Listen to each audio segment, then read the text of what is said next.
Hello everyone. Looks like as usual, Discord is back to not giving me notifications, so that's always fun. If I don't respond to you, Nick's one of our moderators here. If I don't respond, because he lets me know when I miss a message or something that I need to respond to.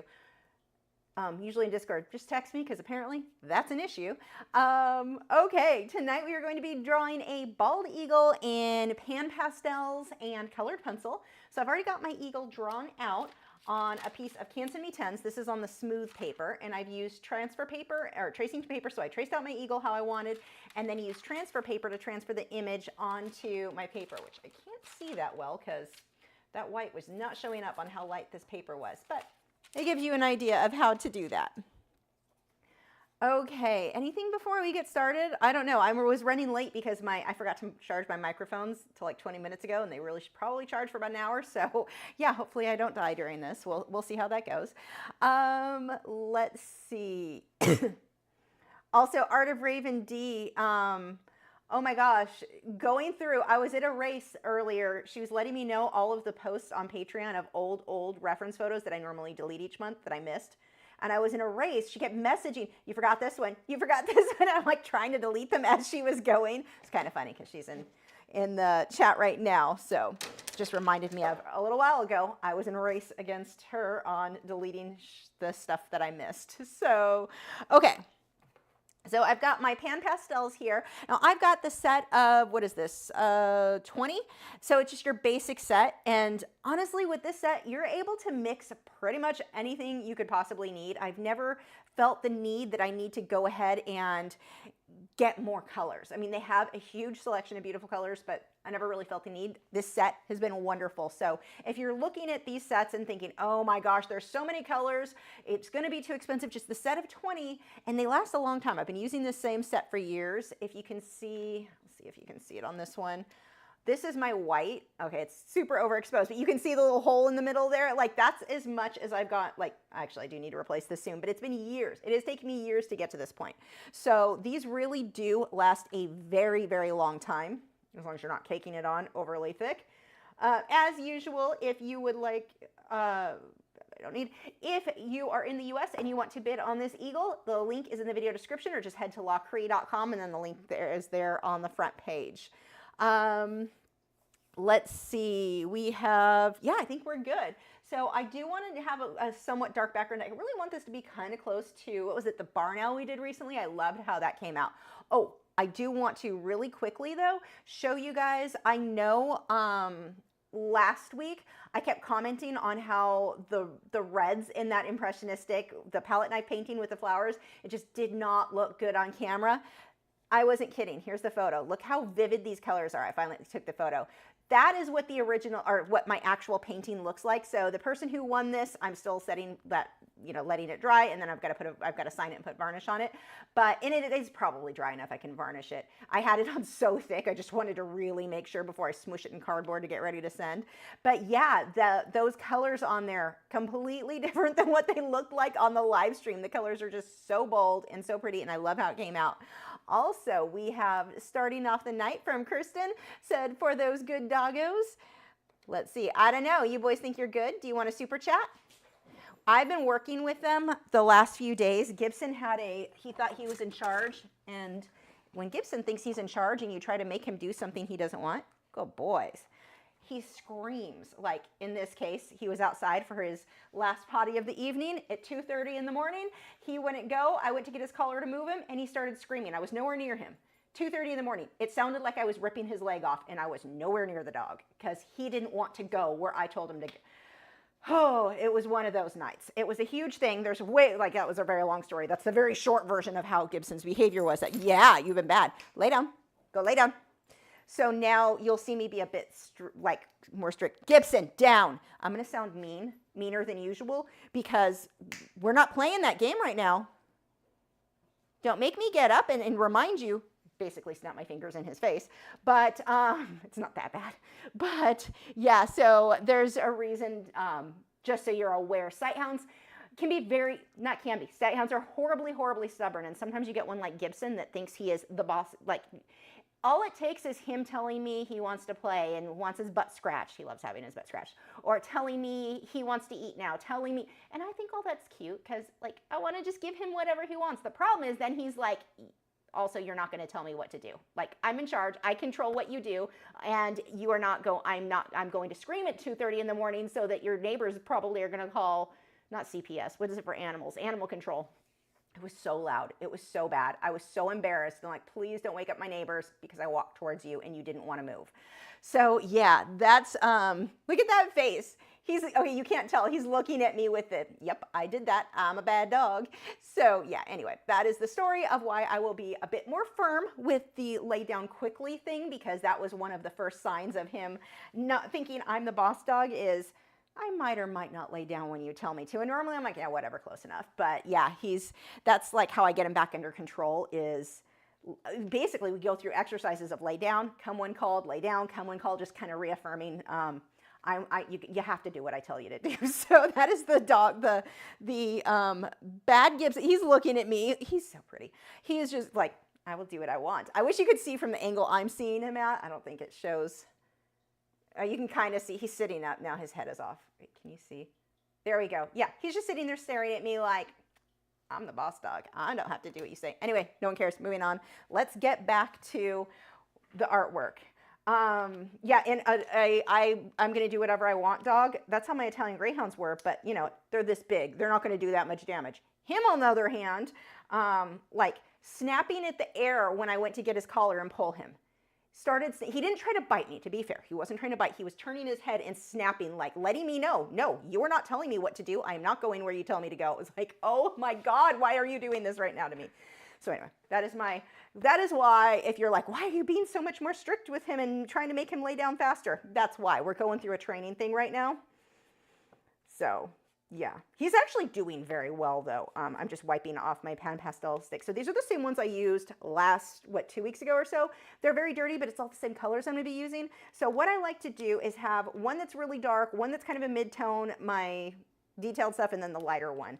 And I just use a paper towel and wipe them off, just a few brush strokes, and wipe off most of the excess. Okay, so let's go ahead and I'm gonna let's just start with the yellows. Okay, I lied. I do need to change because I need a pointy stick for this. And I always keep a lot of the pan pastel sticks. The supplies that I'm using are listed in the video description, but YouTube decided to make it much, much more difficult for people to follow links and leave their platform. So it's really hard to find the video description now, which is kind of annoying. You have to look for it because of the way they repositioned where the chat is. I kind of like some of it better, but some of it, it's like, I will not do shorts anymore at all. Well, you know, someone remind me to tell you about why I'm not going to do shorts for YouTube anymore and why, at least not the way it currently is. And I'll update you on some of the changes with YouTube and my feelings about them. Okay, so this color is what is this? Orange. Oh, that's what I would have named it. It's actually an easy color right now. It's the orange. I'm going to use a little bit of that, and I think this is the something derylite yellow, which I still say is not a word. And I'm just mixing the two of those, and I'm going to do this to block out where that beak is going to go.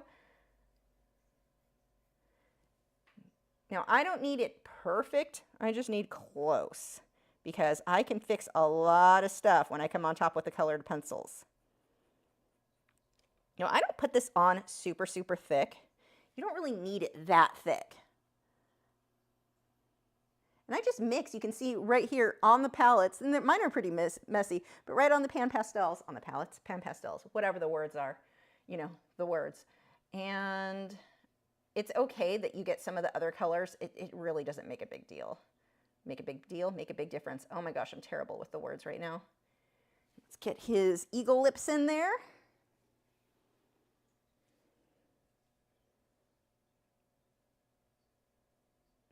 Bottom eagle lip.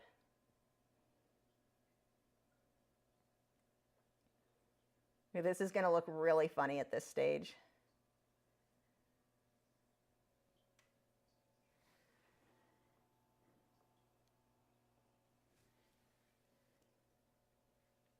And actually, yeah, I can use this color a little bit for his eyebrows. Makes him look a little bit like a Muppet. And then I need to get, I'm going to wipe this off. I'm going to use the same brush just to get the base color on the eyes. I'm going to use my yellow ochre. I'll even pull a bit of, what is that one? Burnt sienna. I always get this wrong. Burnt sienna, I got it right. The worst part is I got it right now. That doesn't mean I'm going to get it right next time I say it. It's so bad. I get those so wrong. Anyway, I'm going to go right around the edge of the eye. I don't really care about the shading or anything. I just want a base layer on there. A little bit for his eyeliner. Most of that's going to be fixed with the colored pencils. And I'm going to switch my cover on back to the one that was really dark because why waste the light colored one? Just flip those and I'm going to fill in a little bit of black around the eye. I don't want to go crazy trying to get the edges perfect. I'm going to do that with the pencils. If I try to get those edges, I'm going to make a hot, ugly mess. A little bit of a hint where the nose is going to go. Aw, isn't he beautiful? Tell me you guys aren't impressed with my amazing skills so far. Okay, next we are going to take white all over the place, but not just straight white. So I don't want to go too bold like white here, because if I do, then when I come on top with the white colored pencils, you're not really going to see it. So I actually want to go with more of a grayish tone, get some of these darker values in there. Let's see, I'm going to pull some of my I say red oxide, I think theirs is, what is this one? Red iron oxide. Close enough. A little bit of black. And we're going to put this where some of these shadows are going to go. That's a little bit too much red iron oxide. I need some more black. And this is going to be my base behind the white. You're thinking, his head is white. Why are you doing these dark colors? I need something under the white. If I just jump to white, what happens, a lot of people look at something and they go, okay, that's white. Great. If you go straight white, you can't get highlights on top of that because you're already as bright as you can go. So go with your darker colors. White is very rarely in anything white unless it's overexposed. Like bad photographer. If I took a photo of someone in a white dress, I would overexpose the heck out of it because I don't know what I'm doing. And it's the same thing here. You don't want that stark white. You just want to keep the white for your brightest highlights. So get the shadow around his snoot.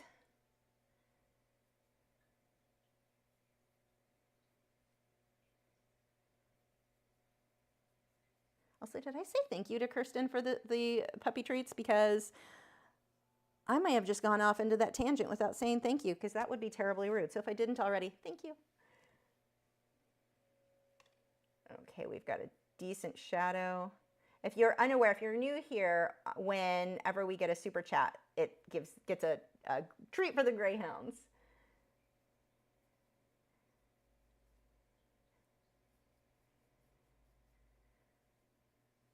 And this is going to feel way too dark right now. I promise you're probably not dark enough.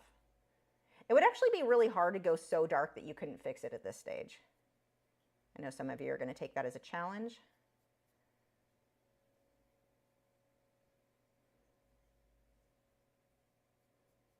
I'm just really lightly spreading this out. See, it really does not take very much of the pan pastels. Like a little bit goes a really long way.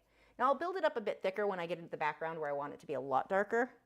Definitely want more red iron oxide on this area under the beak. I do want to make sure that my brush strokes are going the same direction of the feathers. I don't care if the feathers are in the exact same place, none of that matters to me, but I want them going in the same direction, about the same length. That sort of thing is going to matter.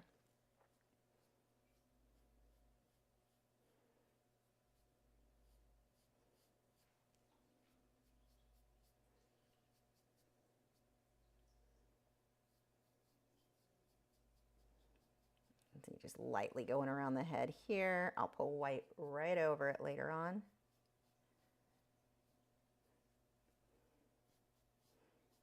One of the things that I think is going to be most useful for most people watching these videos or following along is understanding the layering process, because I know when I first started painting and drawing, Like, why would you make the head dark? That makes no sense. It's a bald eagle. It needs to be white. Why are you going dark?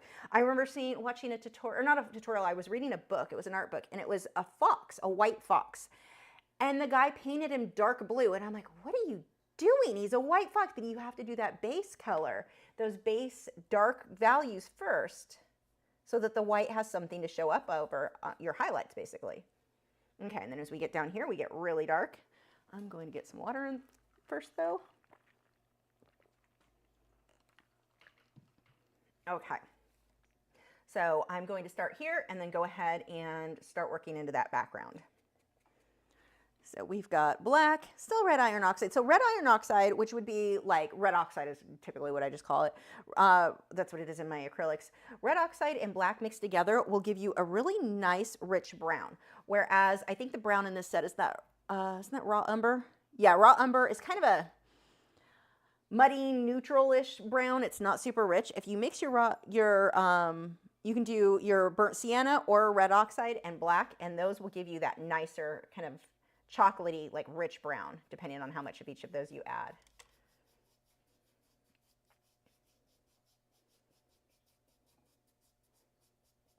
Totally looks like an eagle now. Now I'm also pulling this way out farther. Whoever wins this will come matted. I'm going to show you at the end of the video how to mat this, but a lot of this gets covered. So, but I am going to take it all the way out to the edges so that we don't have a gap, like if I didn't go quite far enough. I'd rather go too far than not far enough.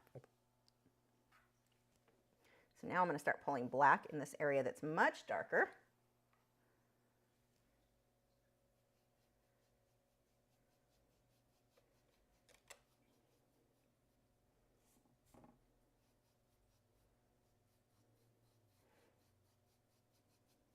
I'll just keep building that.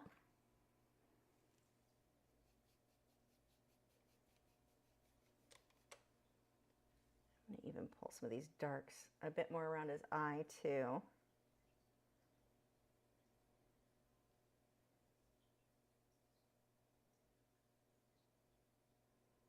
That looks like one messed up sky turkey.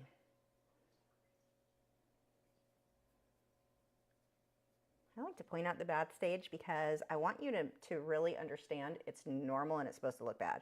Because I always see this with students when I would work with them in person, kind of like meltdown level. Oh my God, this looks terrible. I should start over. Don't start over.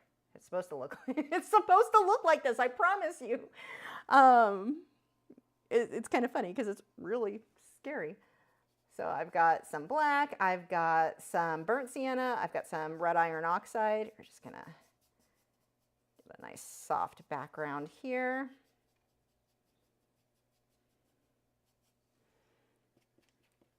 I'm going to pull some yellow ochre and some white. Just give a little bit of texture, a little bit, I don't know the words, extra. I'm just making extra. And let's see, some black and the red oxide again.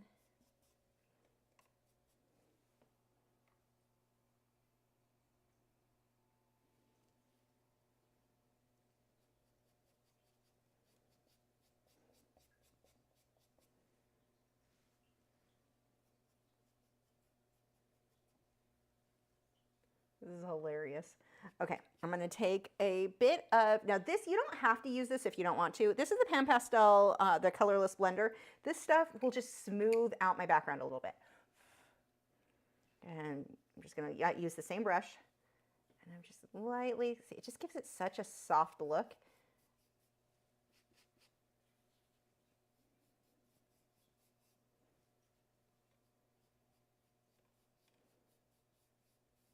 And you don't have to have this. For years, I worked without it, and it works just fine. I'll lighten this up a little bit. But I feel like I don't have to add as much of the Pan Pastels. Look how smooth that goes now. It just lets it glide. You get this really soft look. Do you need it? No, but it is nice. Super pretty. Okay. And mine is a bit darker than what it's looking like on camera. It's a little bit overexposed where my darks are, but I'm actually going to go a little bit darker still, just around those edges.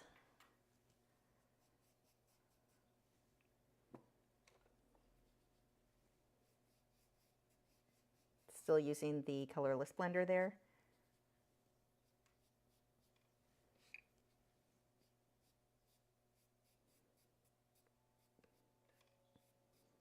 I don't want that background too light because I want the white of his head to stand out. I just don't want a solid black background either. Okay. Let's see. Do I want to pull some of the white highlights? Yeah, I'll pull some white. So my plan is to do a little bit of the white, spray it with the texture or the Spectrafix, dry it, start with the colored pencil, then go back and soften some of it out a little bit more with the pan pastels on top. But this will give me a softer look around his floof. This Sky Chicken has an attitude.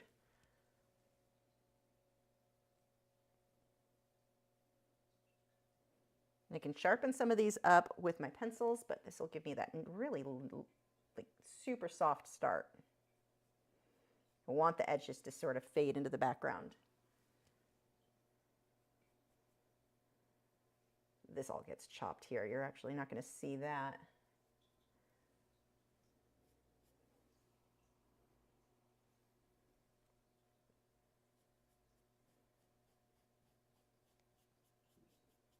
Oh, good. They're already setting off fireworks. It's 8:30. Like, it's totally bright out. Sun's still out, and those idiots. Yeah. And the best part about that is it's always either going to be idiot teenagers who make horrible life choices at that stage. Trust me, I know. I was one a very long time ago. There were dinosaurs.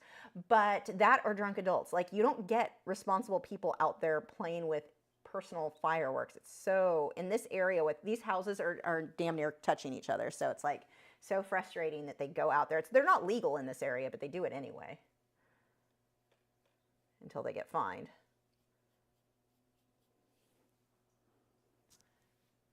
Luckily, Wade has been handling it. Wade was terrified of fireworks when we first got him. Like, it was really bad. He was afraid of any noise, but he doesn't respond as bad now. If they go super crazy, like if they're directly behind my house, he'll start getting freaked out. But for the most part, he's gotten better. We taught him when he hears thunder or fireworks to come get me, and he gets a treat. So it has worked so well. Sometimes if it's really bad, he'll get really panicky, and so just for his safety, we put him in the crate.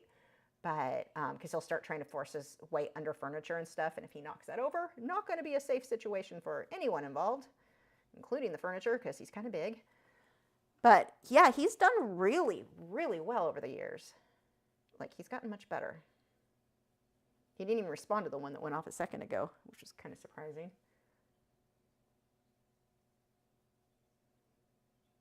So what I'm doing is it's softening it out, but I still have those darks in there. I don't want to get rid of those darks.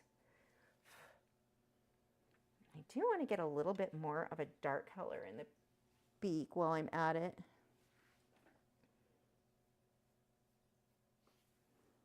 Right along the front. So one of the things that is always a challenge when you're drawing something that's this angle is making sure it looks like that the beak in this case, or if let's say you're doing a dog or a cat, that the nose, that it's sticking out of the paper. So you've got to do that. It's not the drawing. It doesn't matter how perfect your drawing is. It's all about your values. Are your darks dark enough and your lights not light enough? Where are those shadows? How is that on your photo? Really look at your reference photo there. And the rest of that I'll get with the pencils. Okay, I am going to leave this for now. Now, we're not done with the pan pastels. We are going to come back to these, but we're going to do the pencils first. So the first thing I'm going to do is take Spectrafix. I put it in this fine mist sprayer. This is going to allow, this is going to kind of set the pastels. So they're, well, one, they're not falling off so much anymore, but it also seals them down a bit. So the colored pencil, it has a bit more to stick to. It's not kind of slipping around, if that makes sense. But Inktense is a very absorbent paper, and so it'll start to warp like crazy when it gets wet. So I also have a hairdryer ready to go. This is taped with a pH neutral, my acid-free tape, And so these are my tool things ready to spray right away or dry right away. You want to do a light spray. I don't have time for several light sprays, so I didn't want a heavy spray. But I know how to fix it if it screws up, so whatever.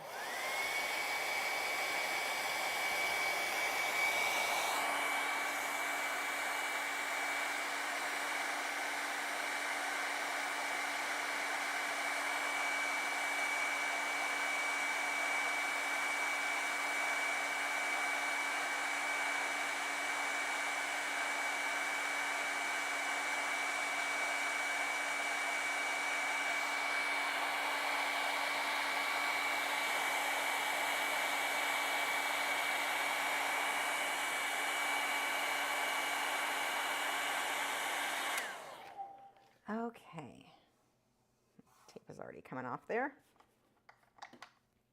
So let me kind of pack this stuff up for now. And let's go ahead and swap this out. I guess I can put you over here for now. I'll just get back up and get you in a bit.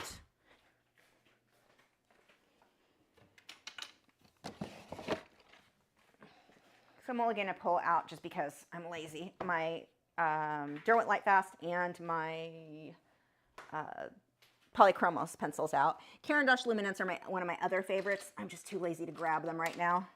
These pencils will be fine. I've had people complain that I don't tell you or write down what colors I'm going to use before I start. The reason for that is I have no flipping clue what I'm going to start. Like, I don't know. I can't tell you what I don't know. When I start I don't pre-draw these projects or like do a sample, a test one out. I get a reference photo, I choose it, and then I grab what I need as I go. So it's not really possible for me to tell you what I'm going to use because I just don't know. I need a piece of... words are hard. What is the word I'm looking for? I'm reaching for it. I'm touching it. Glassine. That's it.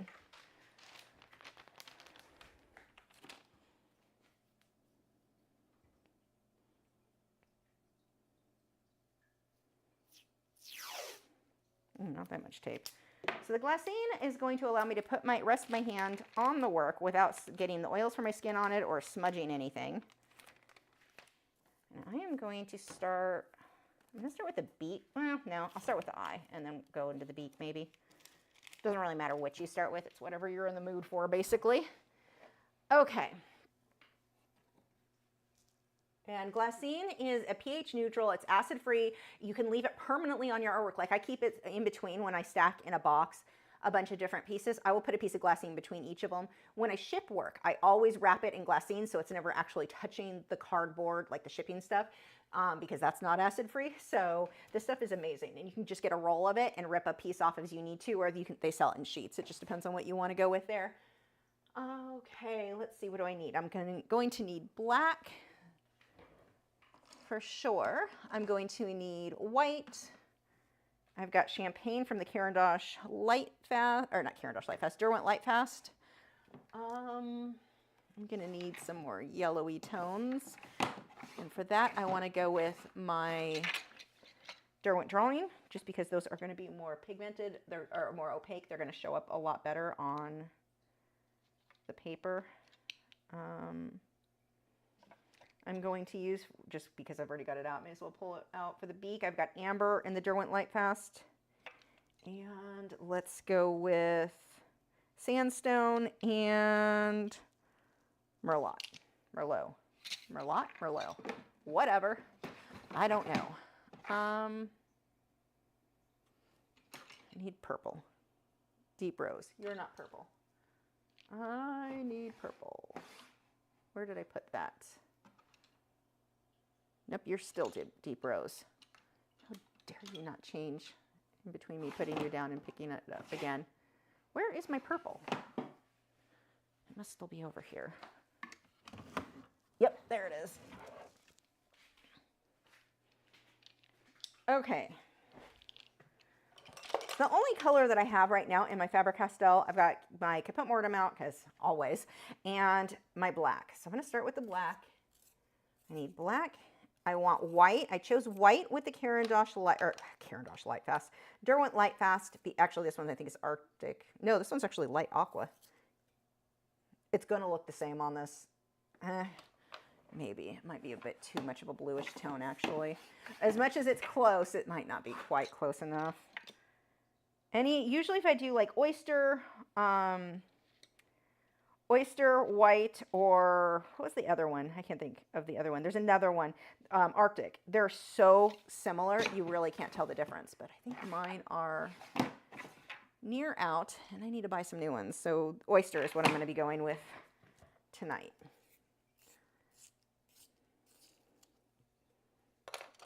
Oh, I do have that. Oh, Arctic's right here. Right in front of me. This is what happens when your easel is a mess. You can't find your crap.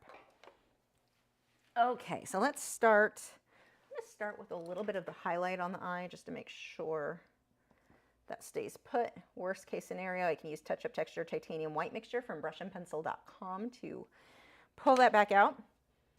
We've got the pupil. I just want to kind of map out where this goes. Actually, I have lost my line, and I don't want to take the time to make sure to like freehand it and then realize it's wrong, because I don't have time for that on a live stream. So what I'm going to do, and this is why I always recommend you keep these, because if you're ever unsure, and I don't want to take the time to keep correcting things because we are on a time crunch when I do these live streams, I'm just going to use my tracing and transfer paper again. Take your original drawing, even if you drew it yourself the first time. Let's say you didn't, you don't have to trace it for this to work. Just draw it on another piece of paper, trace that, and then now have that to just double check yourself, because I really don't feel like, which side? Neither, apparently. This side. I don't know what brand this tracing paper or transfer paper is. I think this is the one that didn't work well. Guess I'm about to find out. And I can just go over that in that one area where I blurred my lines a little bit, because I don't want to have to be messing around with fix this eye, now fix that eye, now fix this eye.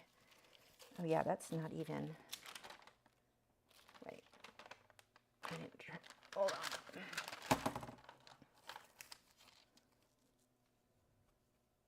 So I just want to line that up.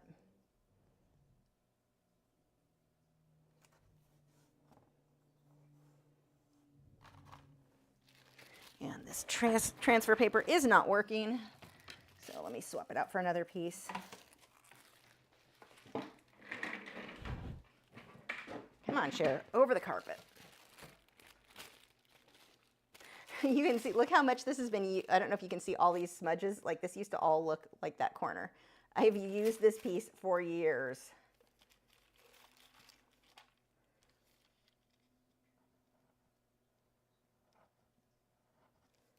You can just check your, like my nose wasn't even close to being in the right place, so I can redraw that. Just make sure the eyes, the beak, I want all of that in the right place.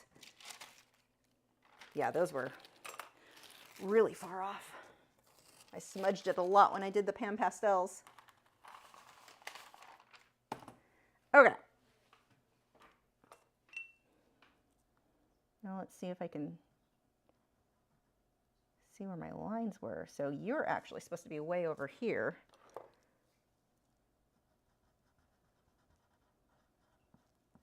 I can't even see those lines. I'm going to end up having to just mostly freehand it and go for close. Let's see, you come rounded out.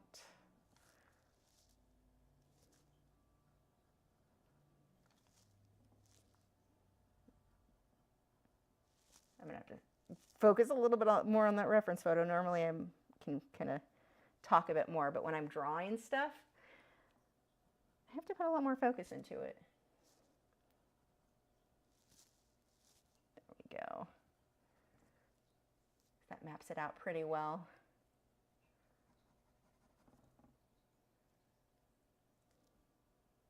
Pull that out just a bit more. Okay. Now, if at any point you get to where you're like, wow, the pencil isn't sticking anymore, because I kind of reworked that too many times, I pushed too hard with the black, what you can do is take a Faber-Castell Perfection Eraser, if you can find them. Where did I put them? They should be over here. This, if I erase an area that it just isn't taking the color very well, I can just lightly erase that area, and it's not that I'm trying to get the paper back to its original color, but it will bring some of the tooth back to the paper so that I can get more pencil to stick better. So I want to make sure some of that sticks when I come on top with the light.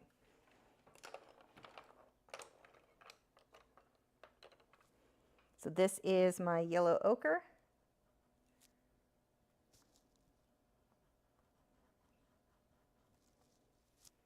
And then I'm going to go over it with Caput Mortem right along the outer edge that fades. Not much of this will actually stay yellow. I want that black will kind of shade over this as well. Soften a lot of that up. And we've got his eyeliner area. I'm going to pull some sandstone into that. Use the sandstone up here too. There we go. I'm not going to do, it needs to be a lot of little black hairs right in here. I'm going to hold off just a moment on that because I want the white to go down first. It's easier to get black to show up over white than white to show up over black. So we'll hold off on that. I'm going to leave that eye alone for just a moment. We're going to come over here and do this side, which looks so funny right now. Okay.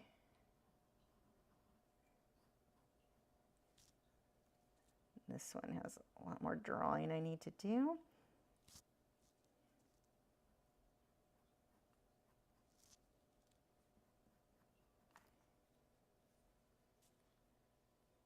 Now right now he looks like he's staring at you all crazy because I have to do the shading. So let's pull the white highlight first to make sure, and I'm pushing pretty hard to make sure that stays showing up.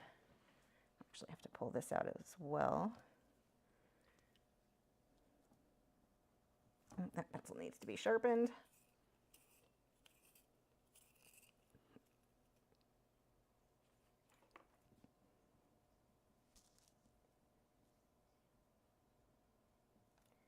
And see, even already, look at the difference where this eyebrow is creating a shadow. We want to make sure that we capture that so he doesn't look like he had way too many Red Bulls.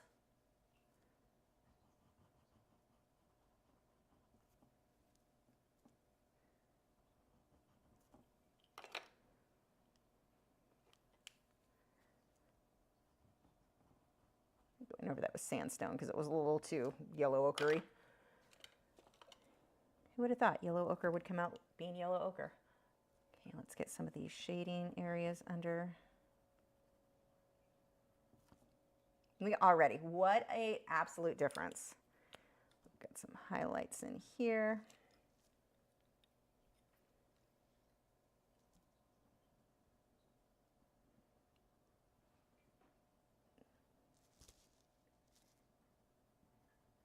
I don't want to push too hard because I do need some little white feathers to show up in between some of this. And then this whole area, let's pull some sandstone. Same thing over here. I'm pushing pretty hard for that. Get some more sandstone over here too.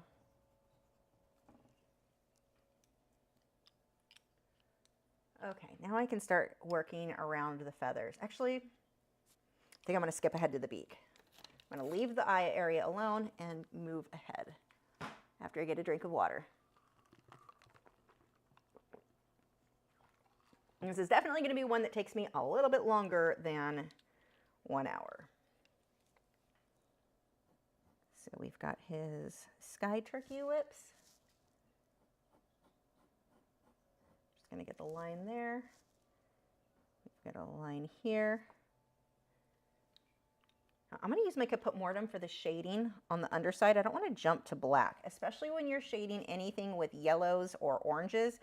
If you jump to black, it is going to muddy up and look terrible. Now, I'm not saying I won't use black on any of this. You definitely will need some.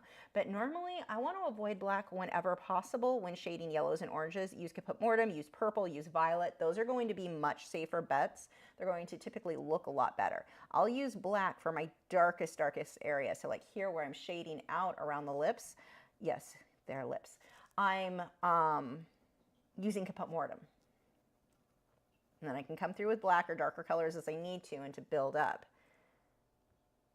Where was his nose? His nose was down here. I didn't even have his nose in the right place.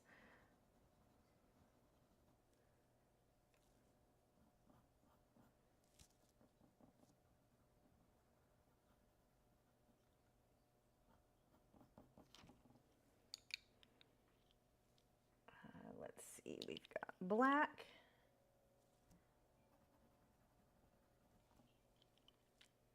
Just for that center, and then I'm going to switch back over and start using, let's see, I've got a few colors. This is the Merlot, Merlot, or something or another. And where did my purple go? I know it, yeah. Purple, you and I, about to get really close. Not that close.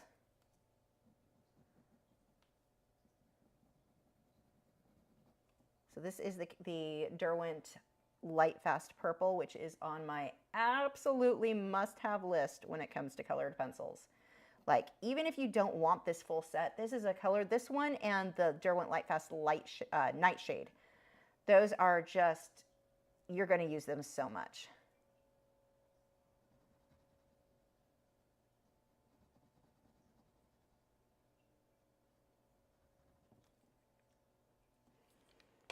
I don't want to be quite that dark. I'm going to start with my sandstone for the shadow. I'm going to map that out, and then I'll go darker on the inside. Actually, I should probably put some of the white down first so that I can make sure I don't go too dark. So let's do that first. Mine's actually Arctic, not white, but it looks white.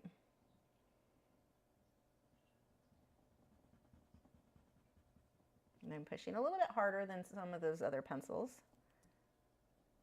And I don't care if these ridges are the same exact as the reference photo, I just need them to be close. So we've got a curve coming out this way.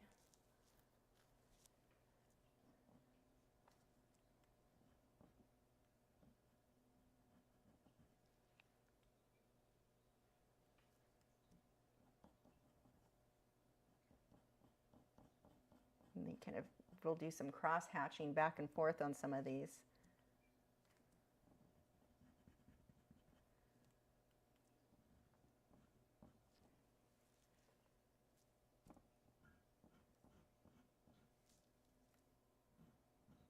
The highlight will be on the bottom little lip, not much on the top there, because that is not where the light is catching. Okay.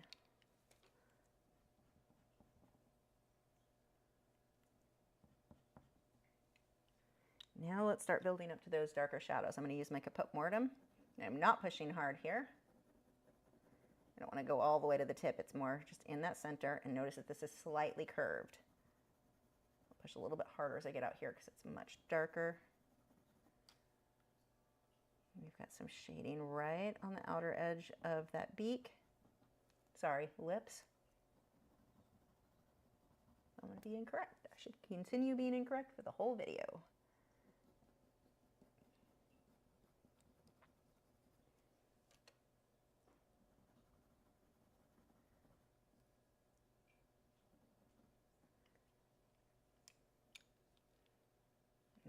Okay.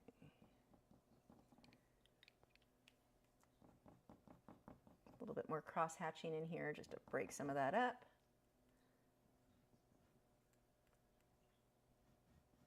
I'm pushing pretty hard on that outer edge to make sure that that stands out. It looks more red on the camera than it does in person.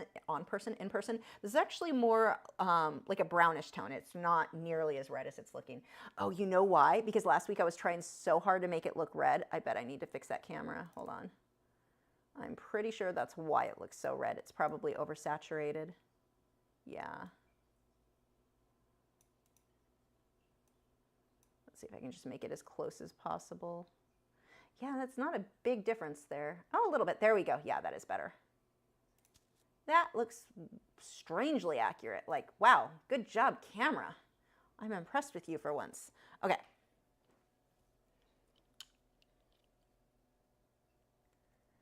And we've also got, I kind of missed here, we've got that little section that sticks out in here.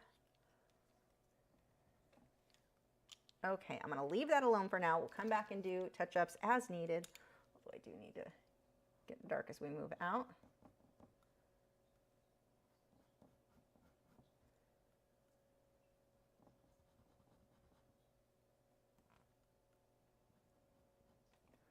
Okay, I'm going to go ahead and start actually, I don't really need to move this. I'm going to start working on the feathers and move my way out. Not saying that's 100% done there, but that is where I want that to be for now.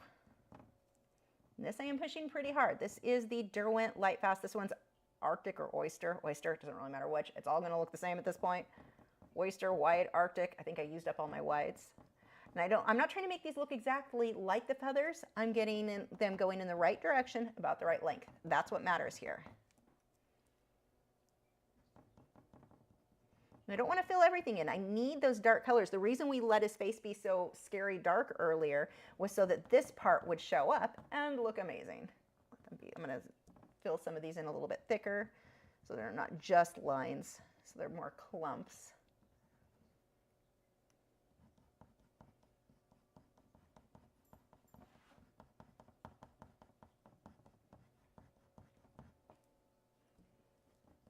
This part is my favorite. Like, I can't help but smile because it's so enjoyable. It makes it look so good, so quickly. There's a feather floof. These are some smoothed out feather floofs. I'm gonna have to move this a bit. Okay, so we've got, I need to sharpen this again.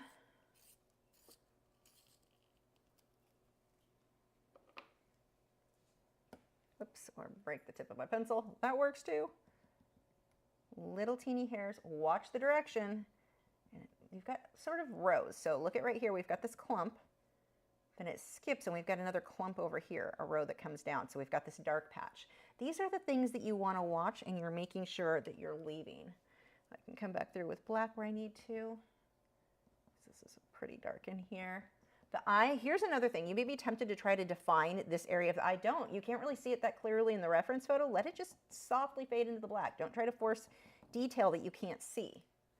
If it's dark, let it be dark. That's going to look better than you trying to add in highlights because you feel like they should be there. Like, I can't see it, so I'm going to invent it. If you can't see it, you shouldn't be able to see it in your work either.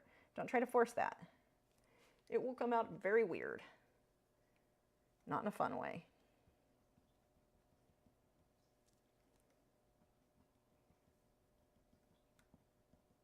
Watch the direction of these feathers because they are changing and they are clumped together. That is such a big deal that they're clumping, that they're little groups, and then they kind of move out in rows.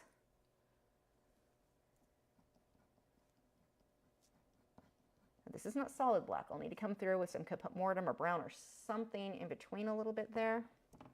So don't go too crazy with that.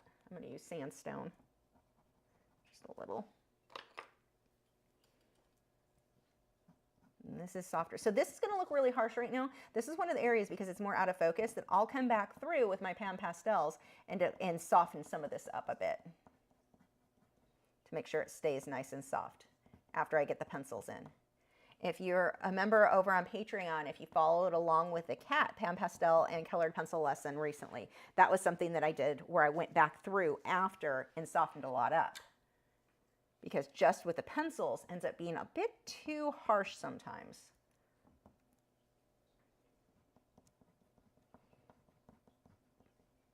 I've got a lot of solid masses in here, so I don't want everything just to look like a line. So I'm doing little circles, just kind of getting a more solid covered area. That's some freaking fabulous grammar there.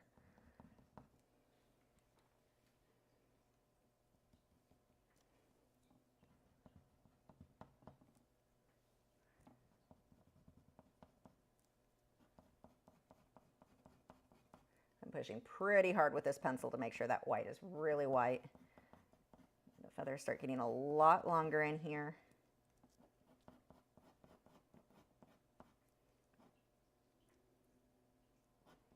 Now this pencil is short enough, I should put it onto a pencil extender, but it's being used for purple and I don't know where my other one is right now.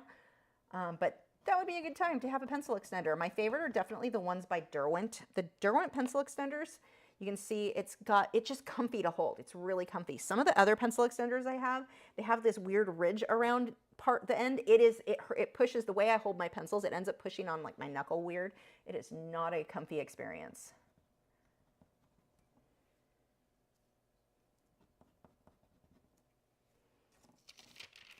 Let's scooch this a bit.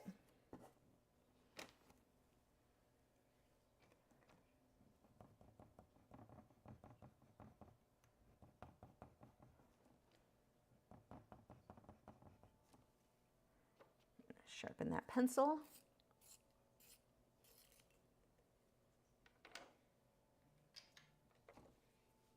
Let's see. Oh, we already have a bid for the eagle. Oh, you're going to get a family. That's not my family. It doesn't show me who bid. Wait, yeah, it does. Sometimes it shows me and sometimes it doesn't. But I don't recognize that name, so I'm not sure. Yay.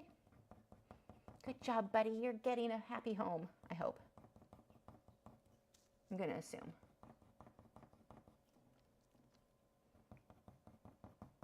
See, this line I want to break up, but I still want some of that dark showing through. That's very important.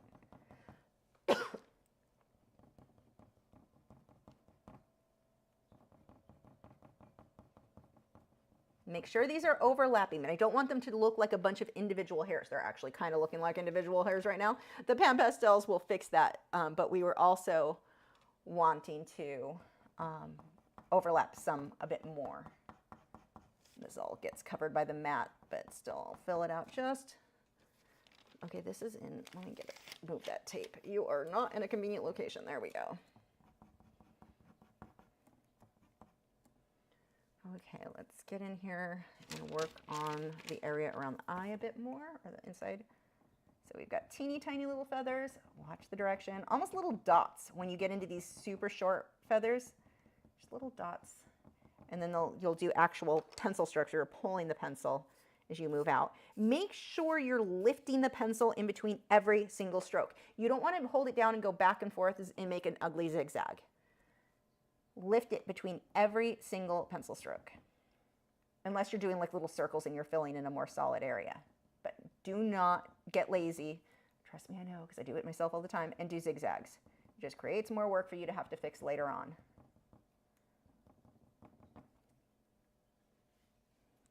I'm going to use Kaput Mortem to get my shadow first around his little eyebrow thingy. And then black on the darkest areas. And there go more fireworks. At least that one didn't have a boom, so poor bad cow didn't have to get scared. I don't know if it's like this for you guys. If you're in your HOA group, I use a fake account to be in mine, but I'm also in the neighboring ones where I'm not supposed to be because I want to see what's going on in the neighborhoods. Oh, crime scares me. But anyway, it amazes me how antagonistic the people who are pro fireworks, like you get two camps. You've got the side who are like, hey, it's not legal in this area. Let's take these fireworks to an area where it is legal to set them off or go to a public display or whatever. And they're like, you know, be safe. There's a reason they're not legal here. These houses are on top of each other. People have set fire to these houses just a couple years ago. Like I could see one out my studio window, the one in the next neighborhood over, that started a fire. So it's not like we're just being, oh, Karen, you just don't want people to have fun. Well, first off, the people who are like, oh, I'm celebrating this country are the same people who continuously post how much they hate this country. So I don't know whatever, that doesn't make sense.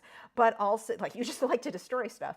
But it's weird because the people who are like, hey, here's a legal place, you can go set them off, they get torn apart so bad. Or if they're like, hey, my dog's super afraid of fireworks, can you like not set them off? Like, it's fine, 4th of July, we know you're gonna do it anyway, but maybe not the whole week before, the whole week after. The people who are pro fireworks, which makes sense because they're also the people who like to destroy things apparently. Beavis and Butthead, fire comes to mind. But I just aged myself. It's weird because they're so nasty to people. I don't post in these groups at all because I don't want people to know who I am, and I don't actually have interest in knowing them. But they get, like, the pro fireworks people are so nasty, antagonizing people too, like posting stuff intentionally to upset people, like, oh, you're making fun of someone for having a dog that's afraid of fireworks, making fun of somebody who was like, hey, my baby just went to sleep. It's midnight. Can we stop now?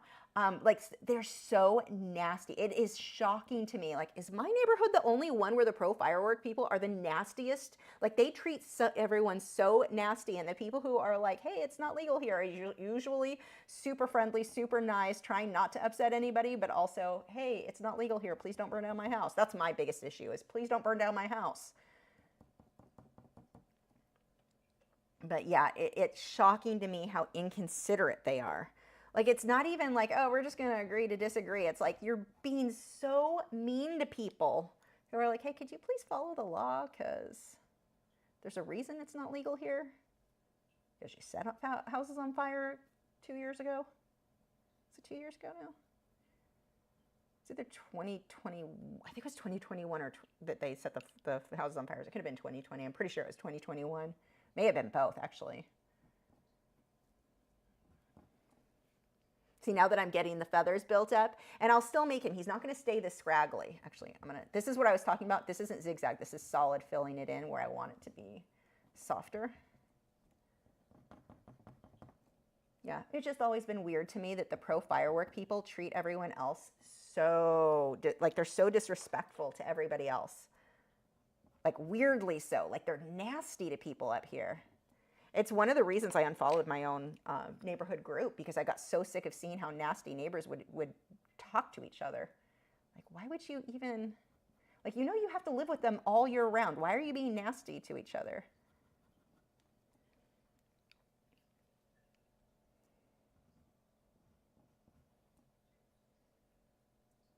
Luckily, the neighbors, like, directly all around me are super cool. It's not a problem with ours. It's the neighborhood behind me that seems to be the bigger, behind me and then way across from me.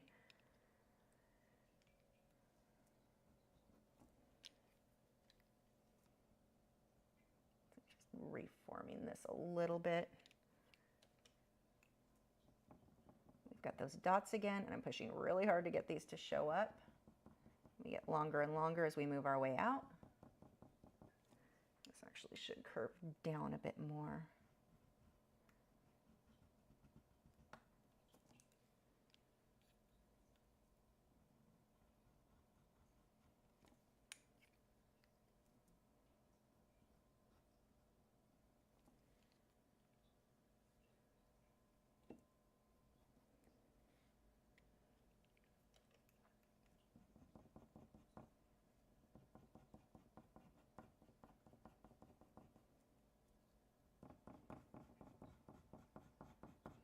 And again, pushing harder.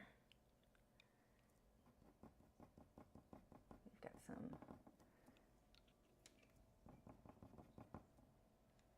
Oh, he is cute. Whoever wins him, you are going to be happy, I think, with this guy.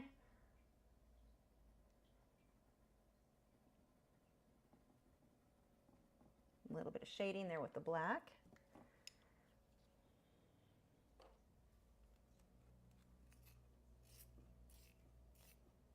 The reference photo for this is over on Patreon. If you go to patreon.com/Lachri, if you're watching live, it's going to be, I think, the most recent, or maybe one post back. Or the link is in the video description, the direct link. Although YouTube changed stuff, so if you can find the video description.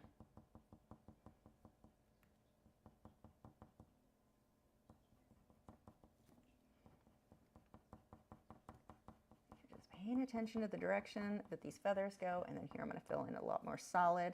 Let some of that gray show through, but go solid. Now, again, notice how scraggly he is. We don't want to leave it this way. So we've got two things. If you're not going to go back over with the pan pastels, you want to go back over and create more clumps within those feathers. If, like in my case, you are going to go over with the pan pastels, when I go over it with white, it's just going to soften so much up.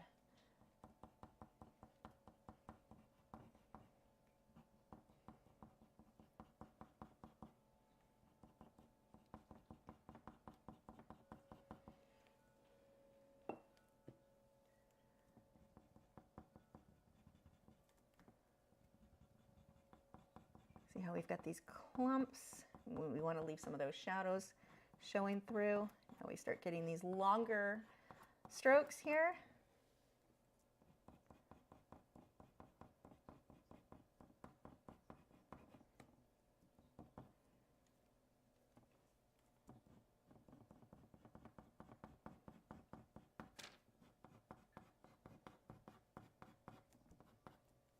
A lot longer as we go through. My arthritis does not like when I do burnishing where I'm pushing hard, especially not on a short pencil. I may have to stop being lazy. You know what? Let's go ahead and steal this. I'm going to be using this enough. We're just going to temporarily take out the purple pencil and swap you out for oyster. You are going to fit, right? Really? You're going to give me an attitude? There you go. That will help my arthritic hand. It does not like when I push hard like that, but on a small pencil, it's definitely not working out well. Oh, so much more comfy.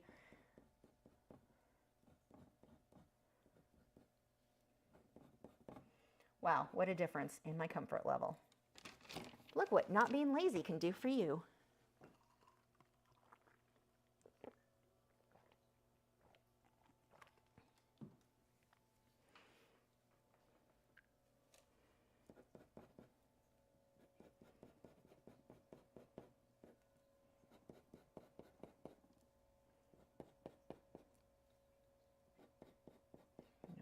Which ones of these, a couple that'll come down over. Most of this side gets chopped off by the mat, so you're not actually going to see most of that.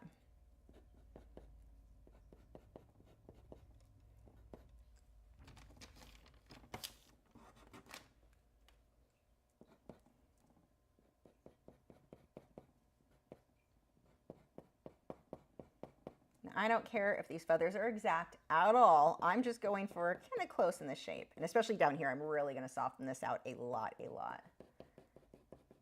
not pushing very hard here. I just want the hint of some of those feathers.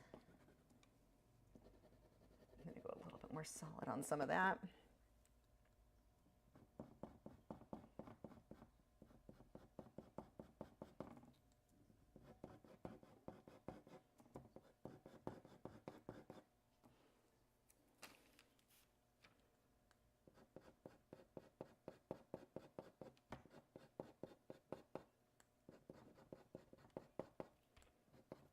Forming the hint of these feathers.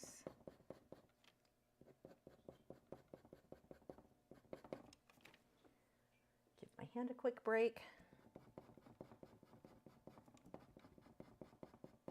You know, if the feel of pastel pencils didn't freak me out so much, it would be such a better choice for my arthritis because I wouldn't have to push quite as hard at all as what I'm doing here. And pastels are so pretty, but man, that dryness just freaks me out. Pen pastels don't have that dry feel that pastel pencils do. I want to love dry pastel pencils, but I can't. I got some a few years back in the Smart Art box, and I was like, okay, I can do this. Oh, I couldn't. The heebie-jeebies were so over the top. I'm sure I could desensitize myself to it to an extent, but yeah, it weirded me out so bad. Okay, let's get the hint of some of these feathers down here. What color do I want to use? Actually, I want more of a gray. Let's see how you work. Yeah, that works. This is just which one is this? Cold gray number 3. Warm gray would be fine. Going against this black, it's not going to make a big difference. I just want to get the hint of some feathers. Most of that just stays black. And then let's grab... I need like a reddish brown. Do I have any that's not super short? I'm sure you'll work. It's not quite right, but terracotta. I just want to get the hint of feathers. Again, most of this gets chopped by the mat, so we don't really care, but just a little hint.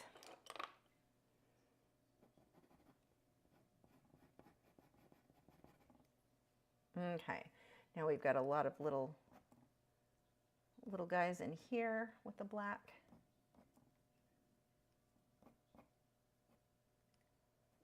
This is the fun part where you come through and just start really focusing on little details. Like the fact that I want black a little bit more there.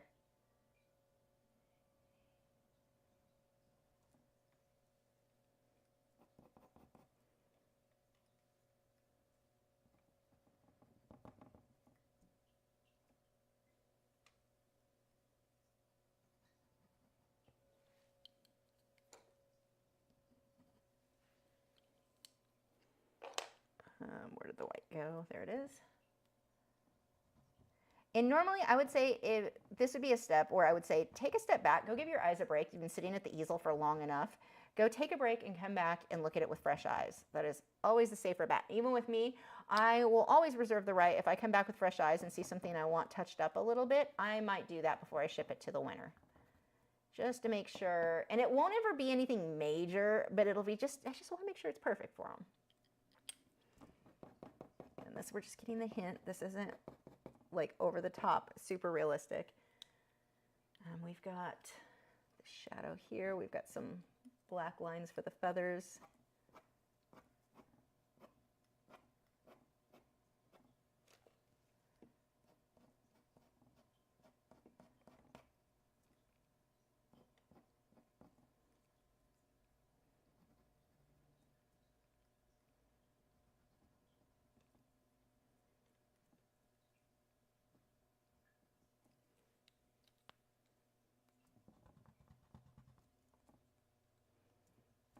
Curve up a little too high. He looked all smiley in a creepy way that we don't need.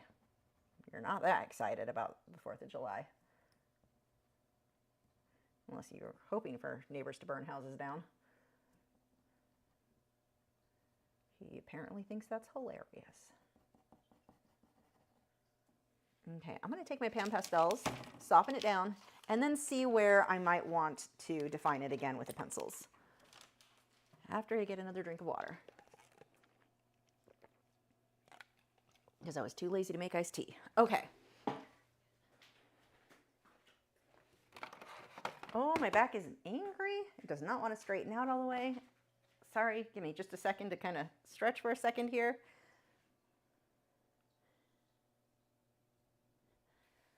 Oof. That is unpleasant. I'm not going to move my pencils right now, so I'm just going to kind of hold this thing in my lap. Let's see. So I apologize, you're not really going to see it, but I will tell you what I'm doing. So here's the white, and I'm just going to really soften some of this out. You'll still be able to see the pencils underneath, but look how nice and soft this fills it in.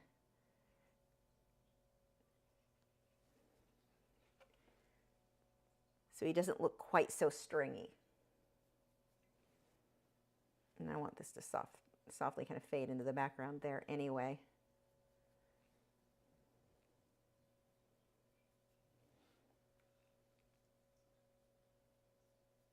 I'm really looking at my values, what needs to be a little bit lighter, what needs to be a bit darker. I'm going to be doing that.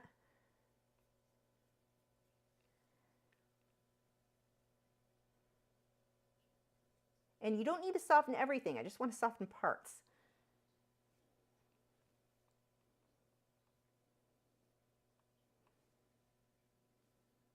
Again, the outer edges are going to get chopped, so you're not even going to see that.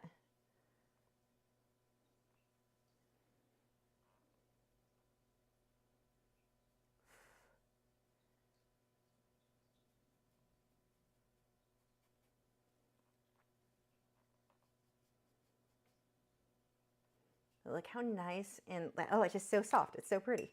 I want to pet him. I don't think he'd let me, though. He looks a bit grumpy. So I've got my burnt sienna, or yeah, I think that one's burnt sienna. And I'm going to pull some of that down here into this shadow. I'm going to pull a little bit of magenta in with that burnt sienna. Just a little bit. I'm tapping it on a paper towel to make sure it's not too crazy. There we go. Oh, that's kind of perfect. Get some shadows in these feathers.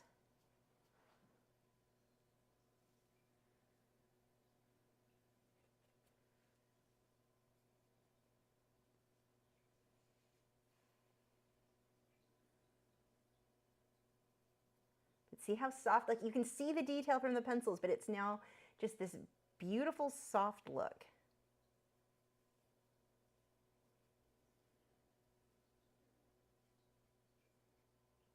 Oh, I like this guy.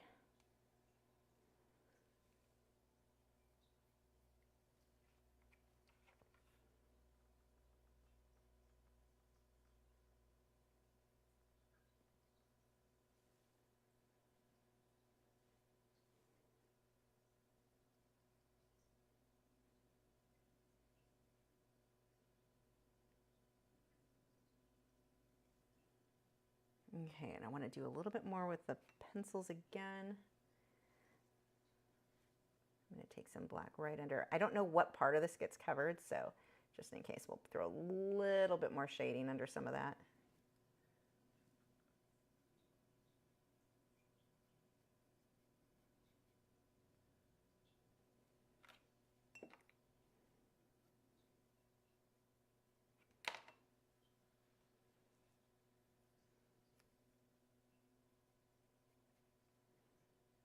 And I'm just using straight black here to make sure this is really dark.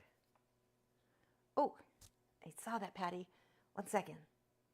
I have to say it quiet so the boys don't get excited.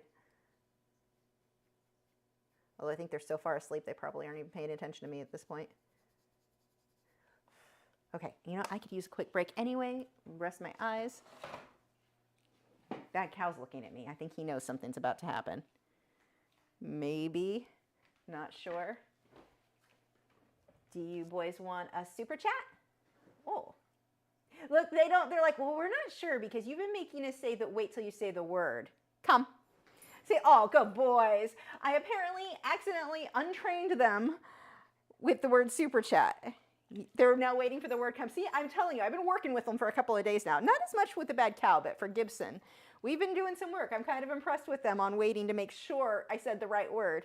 Good boy. Okay, cow, go lay down. So Patty had said, treats for the dogs for being so patient. Beautiful eagle. Just saw one in person in northern Wisconsin. Oh, that is awesome. That is so cool. I've seen them in person, but only in captivity. Like, the Fort Worth Zoo actually has a really cool setup for theirs. Lay down, cow. Down. Gibson, down. I told you I have to be a little bit more firm. Gibson. Because we're not playing the whole maybe I'll do it, maybe I won't anymore, which apparently we still are. There we go. Okay. Thank you again. Okay. So I've got a little bit more detailing I want to do over this. Not too crazy. I'm actually going to use champagne. A little bit here in the shadows.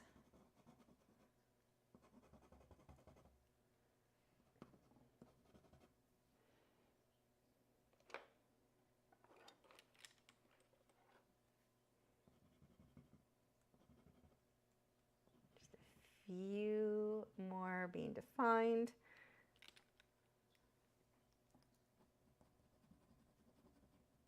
I'm just breaking up that line between the beak. I don't want there to be such a sharp line there. I want that to fade from the shadow into those feathers. Even looking away when we took care of from Patty's gift, now already I'm like, oh, I see some things I'm going to make some touch-ups on. Just a quick break can really make a difference. I definitely, when I'm doing these live streams, don't look away enough. It's actually not healthy for your eyes to not look, to do it to the extent that I do. You really should be taking the time to look across the room, rest your eyes.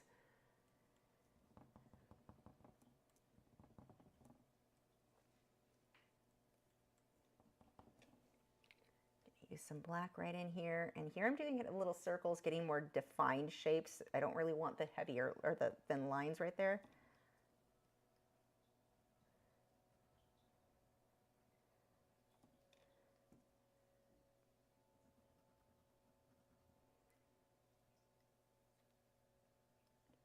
A little bit of black right in there to define that edge, not much.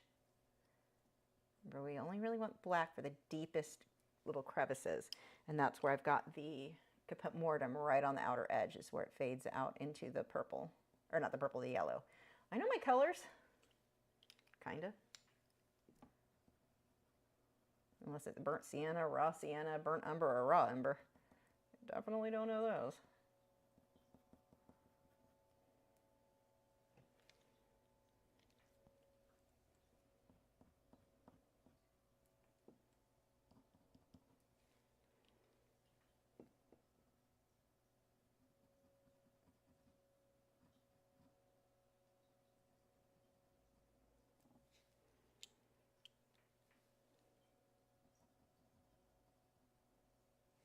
Resting my hand on the paper. You're not supposed to do that. Using the condensation off my cup to get my hand wet so I can wipe it off on paper towel so I don't keep doing that. Okay. Mostly I'm resting my hand on my easel underneath. Just right there. I caught myself touching the paper.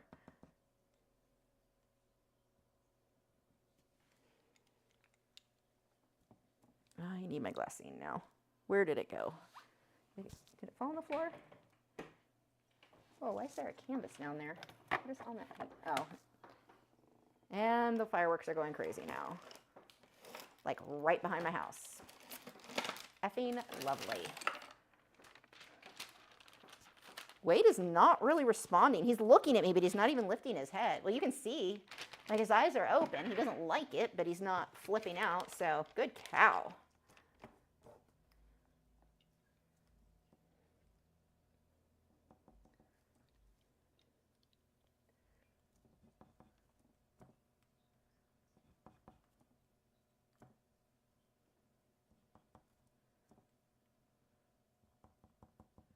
One of those terrible people that always hopes that it rains on 4th of July or right around there so that everything's wet and they can't burn anything down.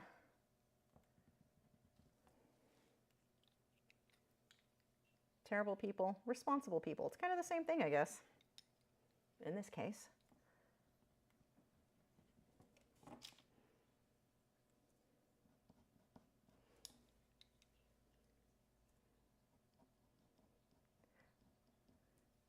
The bad thing is, as far as I know, there are some places people talk about that aren't that far away where it is totally okay and totally safe. Well, safe, however safe playing with fire is when you're drunk. They don't want to. They want to do it right here.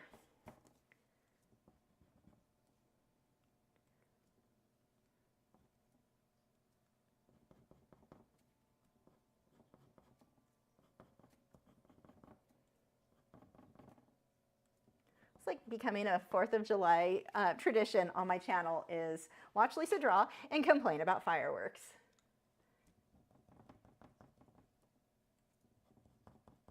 I'll make t-shirts for us next year that say that. Or stickers or something.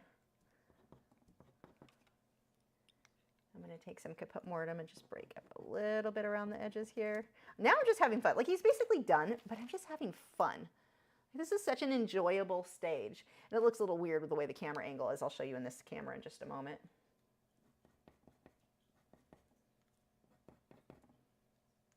Using Kaput Mortem on the edges there. We can get some with a little bit of black. I just don't want everything with black. It's too harsh. This gives me a much softer transition between the white and the black. I actually want him to be a little bit darker under his snoot. Come here, Pastels. Oh, goodbye, pencil.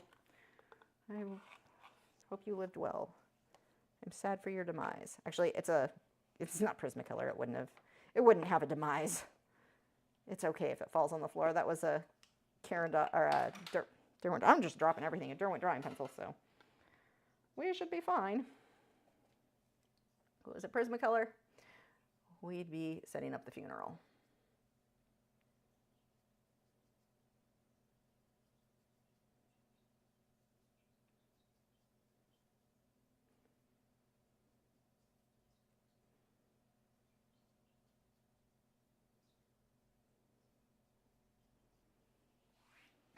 Okay. Oh, I need that one back that fell on the floor, though. Don't mind me. Hopefully I don't fall in here. Okay. One of these days I'm going to do that and fall off my chair. It'll be entertaining for you guys.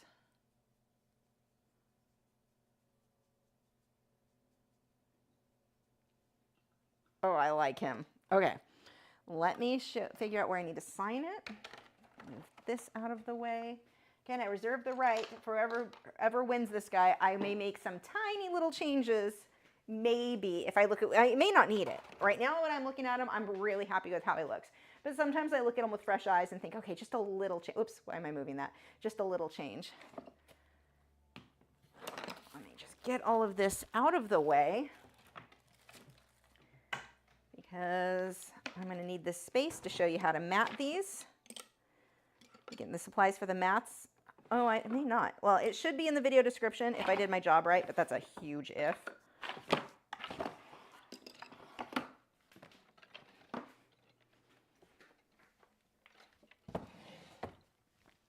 Okay, for signing, I always want to hold up a mat so I know where to sign. And you'll see in just a moment why. Oh, I love him. You are very pretty, sir. Okay. You will work. This one, what is this, champagne?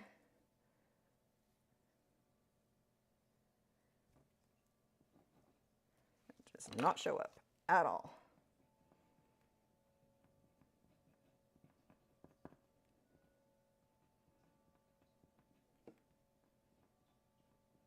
Okay, there's my signature, and this is why, look at how it's not, naturally we like to sign all the way at the bottom edge, but like I said, most of that gets cut off. I need to make sure that is within where the mat is going to fall. Okay, and that's just my practice mat that gets dirty so I can see where I sign things. Let's put that to the side, and I'm going to show you how to mat this. So let me just clean this area up. I don't want to mess it up with my water condensation.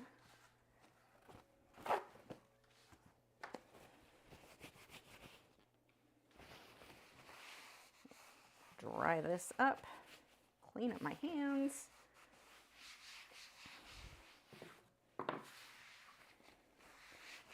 May have to fix this here. Just making sure that's completely dry because there was a decent amount of water from my cup there. And I'm going to need some tape. And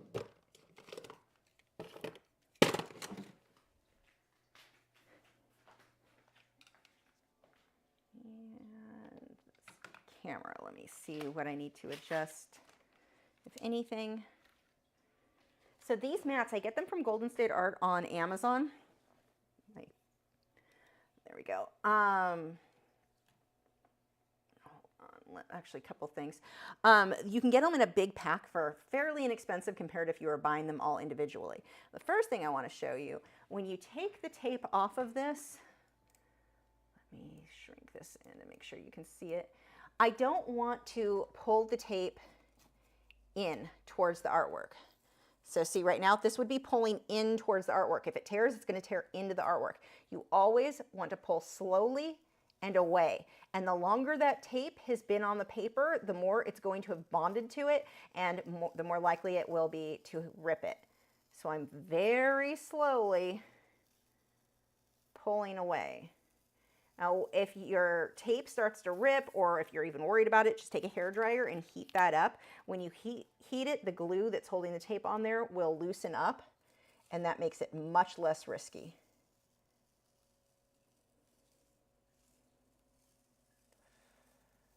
And actually, before I finish removing the tape, I do want to put one more coat of Spectrafix on this because I did put more on there. Let me just lightly go over this. And take the hairdryer to it.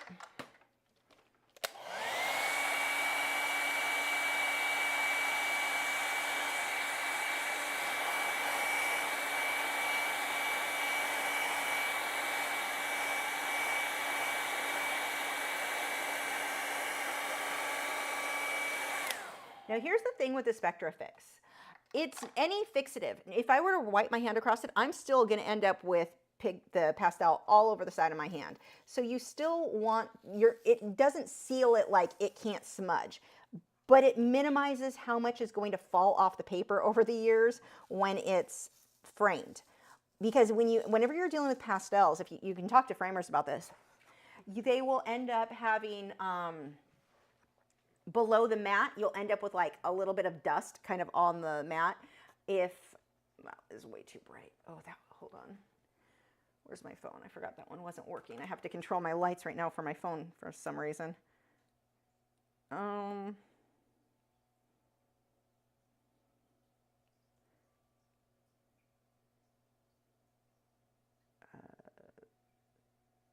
That should be fine. Okay. Let's see if that looks pretty accurate. The glare is actually, it's darker. It looks way better in person, but that kind of, there we go. Well, the glare is still a little bit iffy, but that's pretty accurate. Oh, I love him. Okay. Oh, he looks good.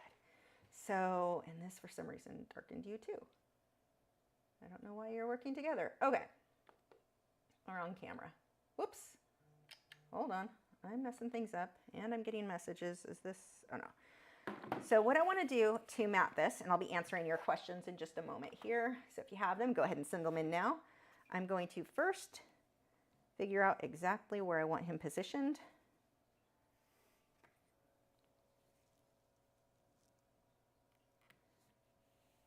And then I want to flip that over. I apologize that that's overexposed, but you get the idea. Let me make sure that's straight. And then double check from this side. Yeah. Now I'm going to take, I need to take an acid-free, a pH neutral tape to tape this to my board. Come on, I can't grab it. Hold on. Why can't, what is going on? It's like, I'm going to pull a big stretch out because that was apparently hard for me to grab. I'm going to make sure that's all nice and flat.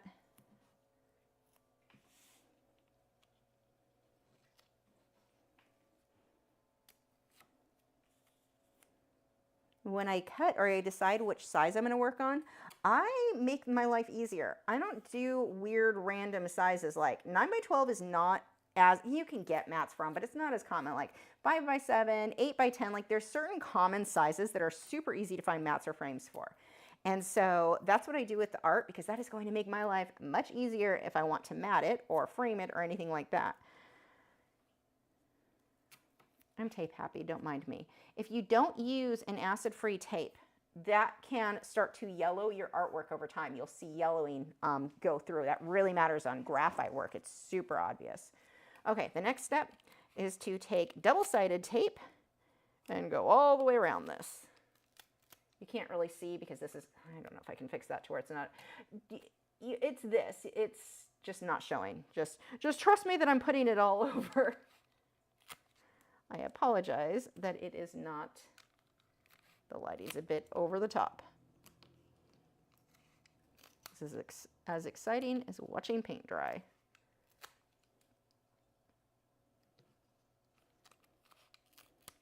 I put a lot of this on because these backings like to pop off, and it doesn't really matter. I mean, once it's in a frame, it's never coming off. But on the way to the buyer, as much as I can get it to stick, the better. And the thing that's great about this is it makes your work look so complete. So it's only going to cost me a few dollars per mat to make a piece, depending on how much you're selling your work for, but to make that piece look so much nicer. And the buyer then, when they get it, when they open that box, it's something they just have to pop in any standard, in this case an 8x10 frame. Like, it just feels complete. It feels finished. It doesn't feel like they're just getting a pencil sketch. And that's how I used to send my work, was not matted. I mean, for many years, I would just send it, well, sometimes I matted them, but I would often just send, depending on the size I did, like rolled in a tube or whatever. It's just not as impressive for the buyer to get those. If you mat them, they look so much more professional, so much more complete, and it makes the buyer a lot happier. Come on, grab that. Like, I have so much work I've bought from other artists, well, not so much, maybe like, I don't know, five or six pieces, that I've never framed because they didn't bother to mat it. And it's like, I've got to get a mat, it's a custom size because they did it a weird size. Like, there's definitely a lot to be said for doing it this way to make your customer's life more easy, so it doesn't just end up something in the closet while they wait to eventually frame it. So I'm going to pop those on there. I'm just going to line that up and then push those together. This is super overexposed again on that camera. Let me see if I can fix that. That might be something I can make look better. Actually, I'll just put it on the other, I'll show you on the other camera. I don't like how that actually lined up. Come here. Come apart, I'm fixing you. You lined up really weird for some reason.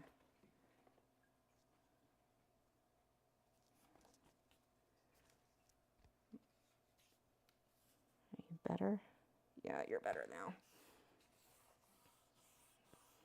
There we go.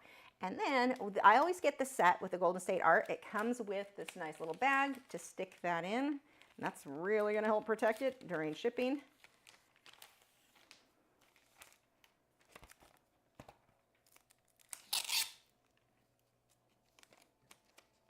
And we're just going to fold that over. And there we go. All nice and done. And it looks just, let's turn that way down. It just looks so much more complete. It looks like a finish, like you're getting something that's already in such good condition. Again, if you want to bid on this, the link is in the video description, or just go to lachri.com and it will, there's a link on the front page. If you are in the US, the starting bid, I don't actually know what the bid is right now. I think it's at 80. So, yeah, there you go. Oh, he came out cute. I'm really happy with him, like really happy. Excitement. Okay, so let's go ahead. And we've got questions from you guys. So let's see. Topics. YouTube short. Oh, Nick, I love you for writing down, because I was totally going to forget about talking about YouTube shorts. So YouTube shorts, I don't know if you've noticed lately, when you see a short, I can't find out who it is. There was somebody who made a bird video. It was a bird video and an art video I was watching. Could not find out who the artist was. Couldn't find out who made the bird video. I don't know. And that was within the app. I don't know if that's a screw up, if they're going to fix that. Why would I make content if no one knows it was content I made? Like, yeah, I'd make some money off the views, but I'm not going to build a following. I'm not going to build anything from that, because no one, like, I was shocked. I was shocked when I saw that today. And that was on the short, or yesterday. That was on YouTube Shorts, where I don't know who made the video. So if I make a video, you don't know who made the video. I mean, if you know it's me, great. But if you don't, you're like, oh, maybe I want to follow this person. How? Where? Where on the screen? So that was, and maybe it was a blooper, a glitch. I don't know. Maybe it's something that'll be fixed. You can't see links anymore. So like if I was like, here's a video on how to varnish an acrylic painting, and here's the link to it, because I get affiliate things off if you click one of my links. Can't see the description anymore. Well, then why would I do it? Like, I have to make a living.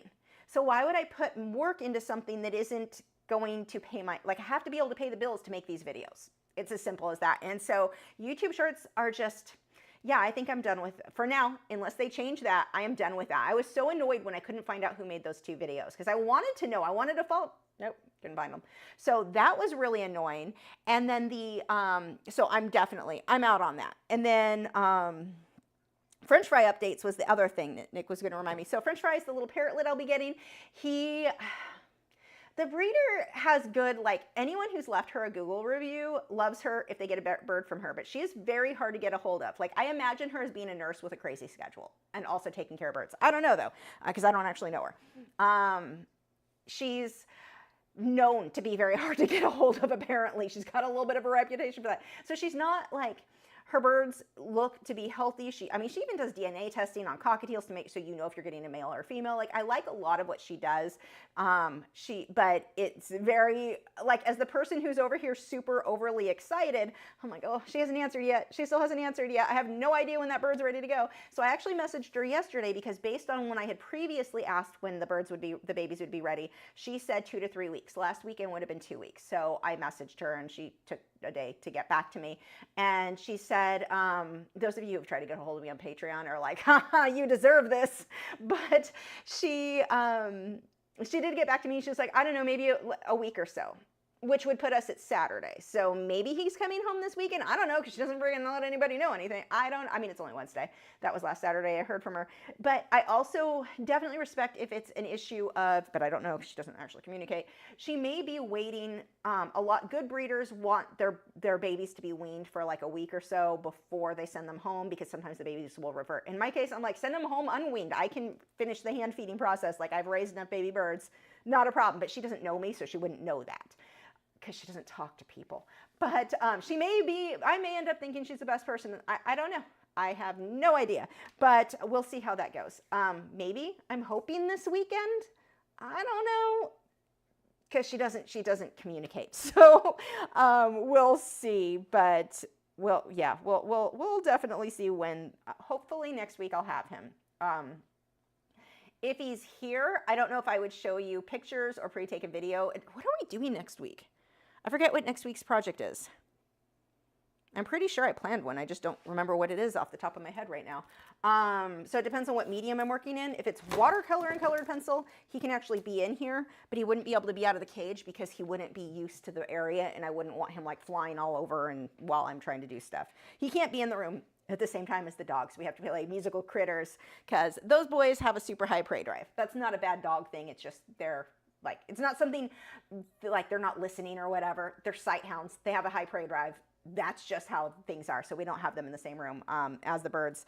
But yeah, that is hopefully, I'm really, really fingers crossed, hoping French Fry gets to come home this weekend, but I don't know for sure. And I feel bad. Like, I'm only messaging her once every week to every 2 weeks, the breeder. Like, I've not messaged her that many times, but I still feel like I'm annoying her when I do. So I don't know. Or maybe it's all in my head.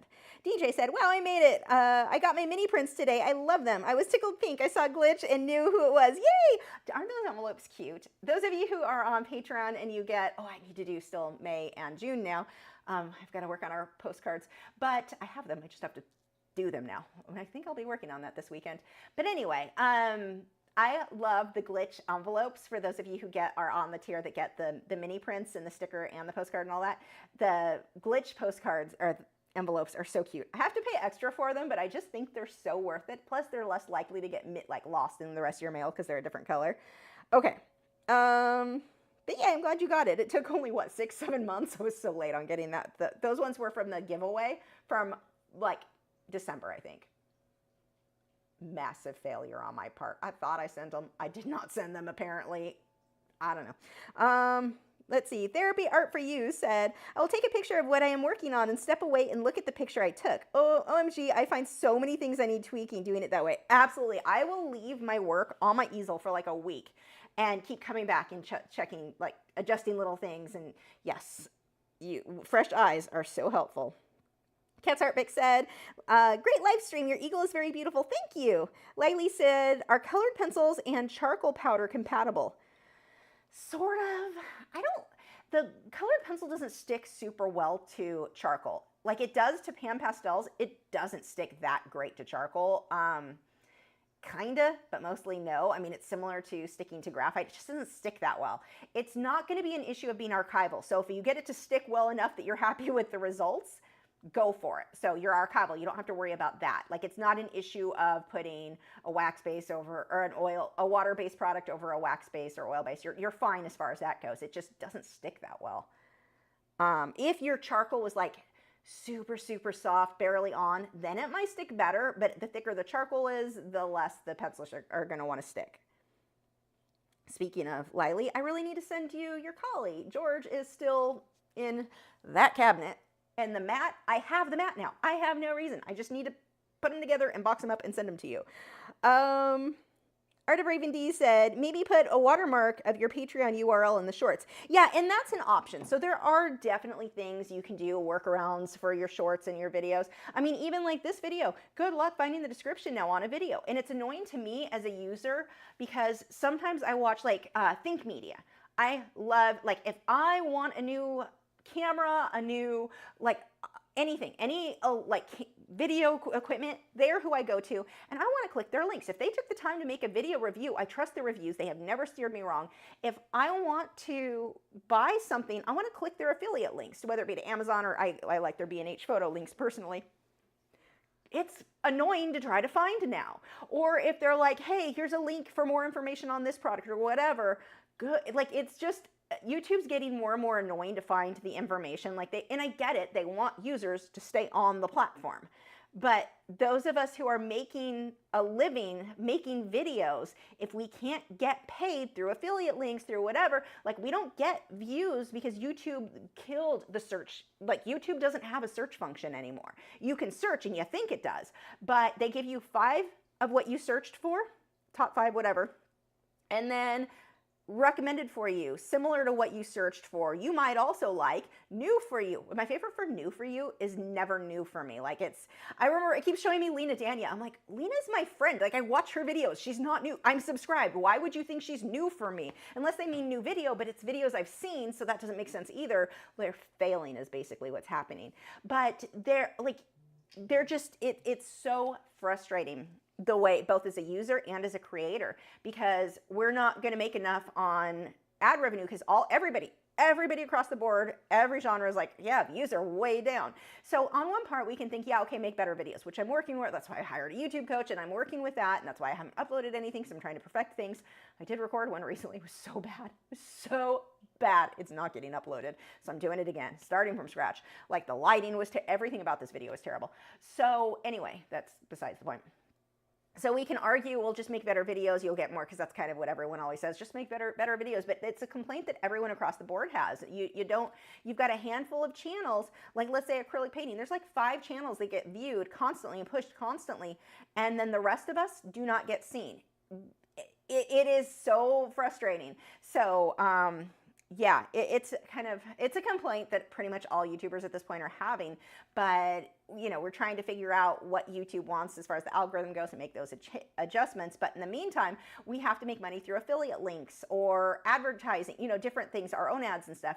And they're making it harder and harder for that to be sustainable. And it's like, if you run all the creators off, if we're like, hey, I can't make a living doing this anymore, I need to go get a job at McDonald's or whatever, and therefore I can't make more videos, you lose your content creators. I don't know, like, YouTube I feel like they're not thinking through some of their changes. Like, they say, we want to make it a better experience for the viewer. Great.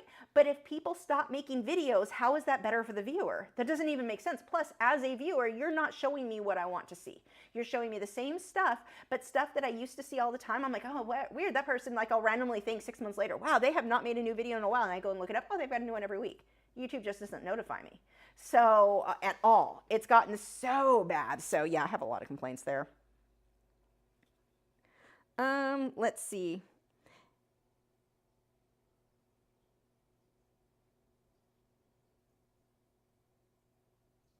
Okay. Artie Raven D said, or somehow YouTube hears you and even the song playing at Walmart, Skater Boy, would come on, and here comes YouTube with, I think you like Avril Lavigne. I'm like, no. Yeah, it's really frustrating. Like, I know, I got YouTube Premium, which I still like, because you don't have ads. I forget that some of you guys have to deal with ads. Everyone, once in a while, someone will complain about how many ads are on my videos. I'm like, I don't really control those, and I forget they're there because I do YouTube Premium. I don't have, like, home, like, cable. I don't have TV here, so everything, like, YouTube's what I watch. So that's, like, how I justify paying for that versus the other. It seemed cheaper. So, I was all excited when I got that because I was like, okay, I'm gonna be more willing to try new creators since I don't have to sit through an ad first to see if it's something I'm even interested in. Even when I search things, I can search, like when I got the Elgato Stream Deck, I'm like, this is the most common streaming, like, button pushing thing for changing scenes and stuff. The thing that lets me do this and change all these screens, it's called the Elgato Stream Deck, and I don't know what button I'm going back to. There we go. And when I got it, I was like, great, I'm gonna go find some tutorials and, like, tricks and tips and stuff, because this is, again, most popular. There's gonna be thousands of videos. 5. They let me see the top 5 and then suggested for you, maybe for you. One of them was a guy in India who didn't speak English. Good job for you for making the video, but why is YouTube suggesting things to me that I can't possibly understand? And you don't let me continue to search. I wouldn't even mind if that's what was coming up on the search, as long as I could keep like load more like it used to be, or go to the next page. You could search and search and search until you found stuff you want. You can't do it anymore.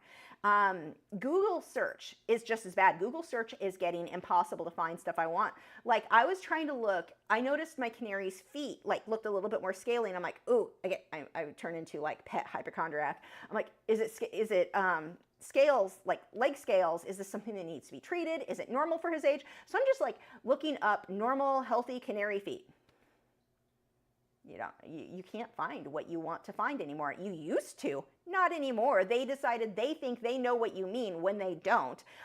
So I ended up, Facebook is where I ended up finding the information. Pretty sure Tuna's fine. It's just because he's aging, so his feet aren't as perfectly smooth as they were.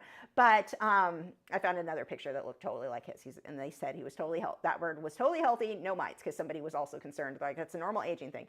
Point is, that would be something I would easily find on Google. I'd be like, canary, images for canary feet. Like, there are some, but it wasn't helpful. It wasn't what I was looking for. It was like very, very frustrating.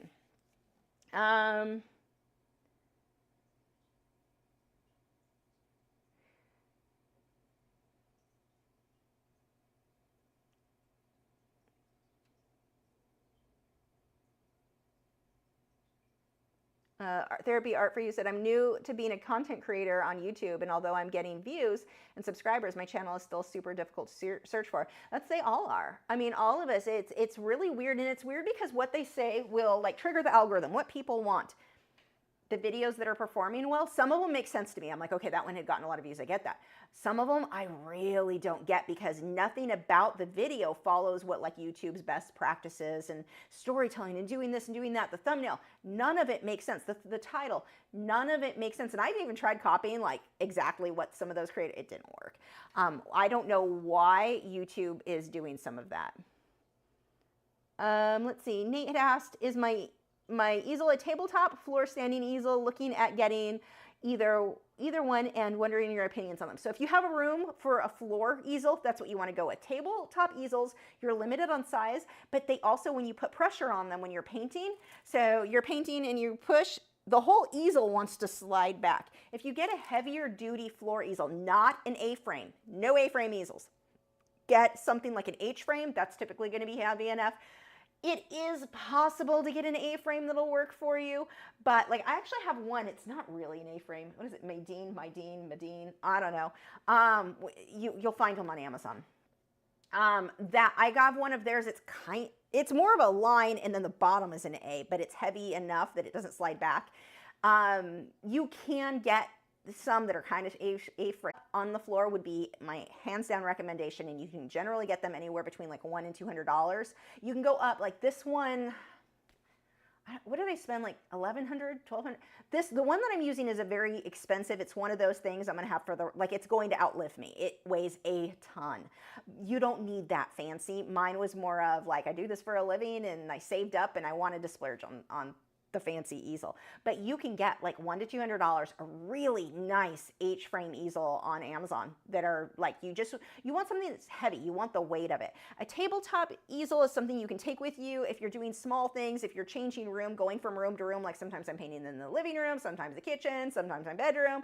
Then a tabletop might, and even then it depends if you've got a table in each of those rooms convenient to paint on, that might be convenient for you, but you've got to, I would put, if you're gonna go with that, get a rubber, like those shelving liners, those rubber mats, put your easel, a tabletop one, you would put it on that, and that's gonna help it not to slide back as much as you put pressure as you're painting. But the heavier weight it is, the better, and so a floor easel is pretty much always going to be the go-to.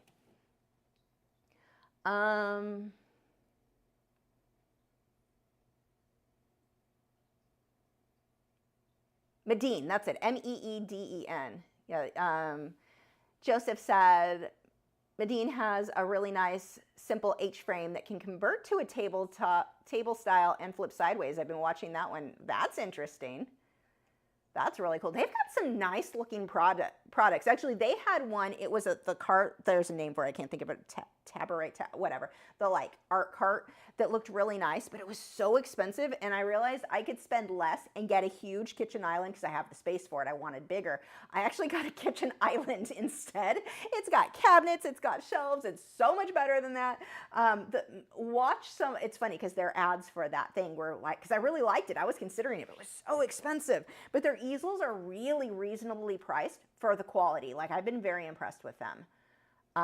But yeah, for the table thing, as cool as it looked, it was so overpriced. I have an actual kitchen island in my studio. It's a good size. It's heavy. It took a while to put together. It required a couple glasses of wine, and some swear words, but it's so convenient.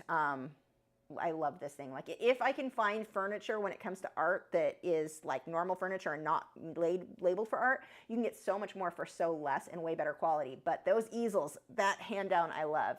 Oh, thank you so much. Art Therapy for You gave us a super chat. You know what that means, boys. Do you want a super chat? Oh, they decided that they're going to come without me saying come that time. I don't know if that's a good thing or a bad thing.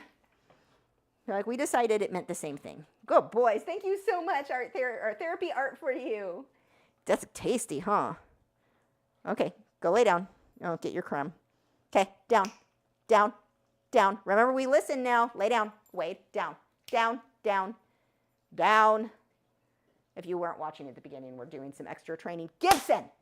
Where I warned everyone I was going to sound mean because I'm not putting up with it. Down. Now, down. Down.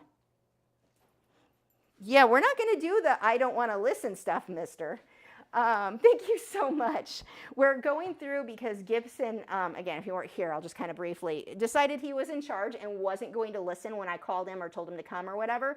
And the other night at 2:30 in the morning, he did that. And I went to get him and I wasn't even touching him and he started screaming because that is the sighthound thing. They call it the greyhound scream of death. Yeah, Gibson was like, you're not telling me what to do. I'm going to scream and make neighbors think you're ripping my leg off. I'm like, I hope people have cameras up, or like my neighbors had cameras up so they could see I was not touching the dog because it sounded like I was trying to unalive him. But I'm having the way that I have to like get him out of that state of mind is I have to be really firm on when I tell you to lay down or to come, it needs to be instant because when he starts I'll do it when I'm in the mood. I'll be slow because I actually think it's kind of funny and I think that's part of the problem that I'm just like, yeah, close enough, whatever. But he's like, I can do what I want. Mom's not going to make me. So I have to like get up and remind him, I will like pull you over to where I told you to lay down. You need to do it right now. It's a whole thing. But anyway, oh, my sound is going in and out. Yeah, my battery maybe. Yeah, I think my battery's starting to die. How bad is it? It's all good there? Okay, maybe because I'm sitting still. Maybe if I just sit here. Yeah, it is something, DJ, that is common with greyhounds. They call it, like with the Italian greyhounds, we called it the Iggy scream of death. With greyhounds, it's the just greyhound scream of death. And it is the most horrible sound you have ever heard, and they are so stubborn when they get in the mindset of I'm the boss dog, and you are like, no, you're not. I'm going to go get your collar and pull you where I told you to go. They will scream bloody murder. Like, I mean, it is just so bad and so embarrassing. In the apartments, I remember Jessie doing this once. She started that. I had taken her downstairs. We go back up. She didn't want to. I go to pick her up, and she starts screaming. I mean, screaming. And it was another one of those. It always happens at like midnight, 2 in the morning, because, you know, why wouldn't it? And I'm holding her mouth closed while carrying her, and I've got Echo on the leash. I'm trying to get them both up the stairs. These were Italian greyhounds, so they're, you know, little. And she's doing, determined to scream the whole way up the stairs. And I'm trying to muffle the screaming sound because neighbors are sleeping, and this dog is just Iggy scream of death nonstop. Oh my God, it was so embarrassing. It was so bad. But anyway,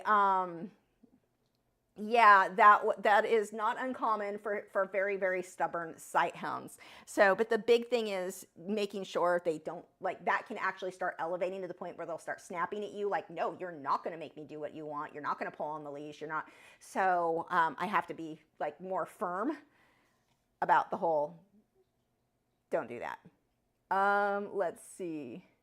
What are some tips on how to mix skin tones? Well, it depends on the medium, but It's not brown and white, I will tell you that. It is typically not going to be brown and white. Usually if I'm mixing skin tones, let's say I'm doing an oil painting, I'm generally going to be mixing a combination of green, yellow, white, and red. The reason for the green and the red, when you mix those together, those two are going to like neutralize each other. It just gives you really nice skin tones. Now, of course, it depends on which red, which green, and it depends on what the lighting situation is.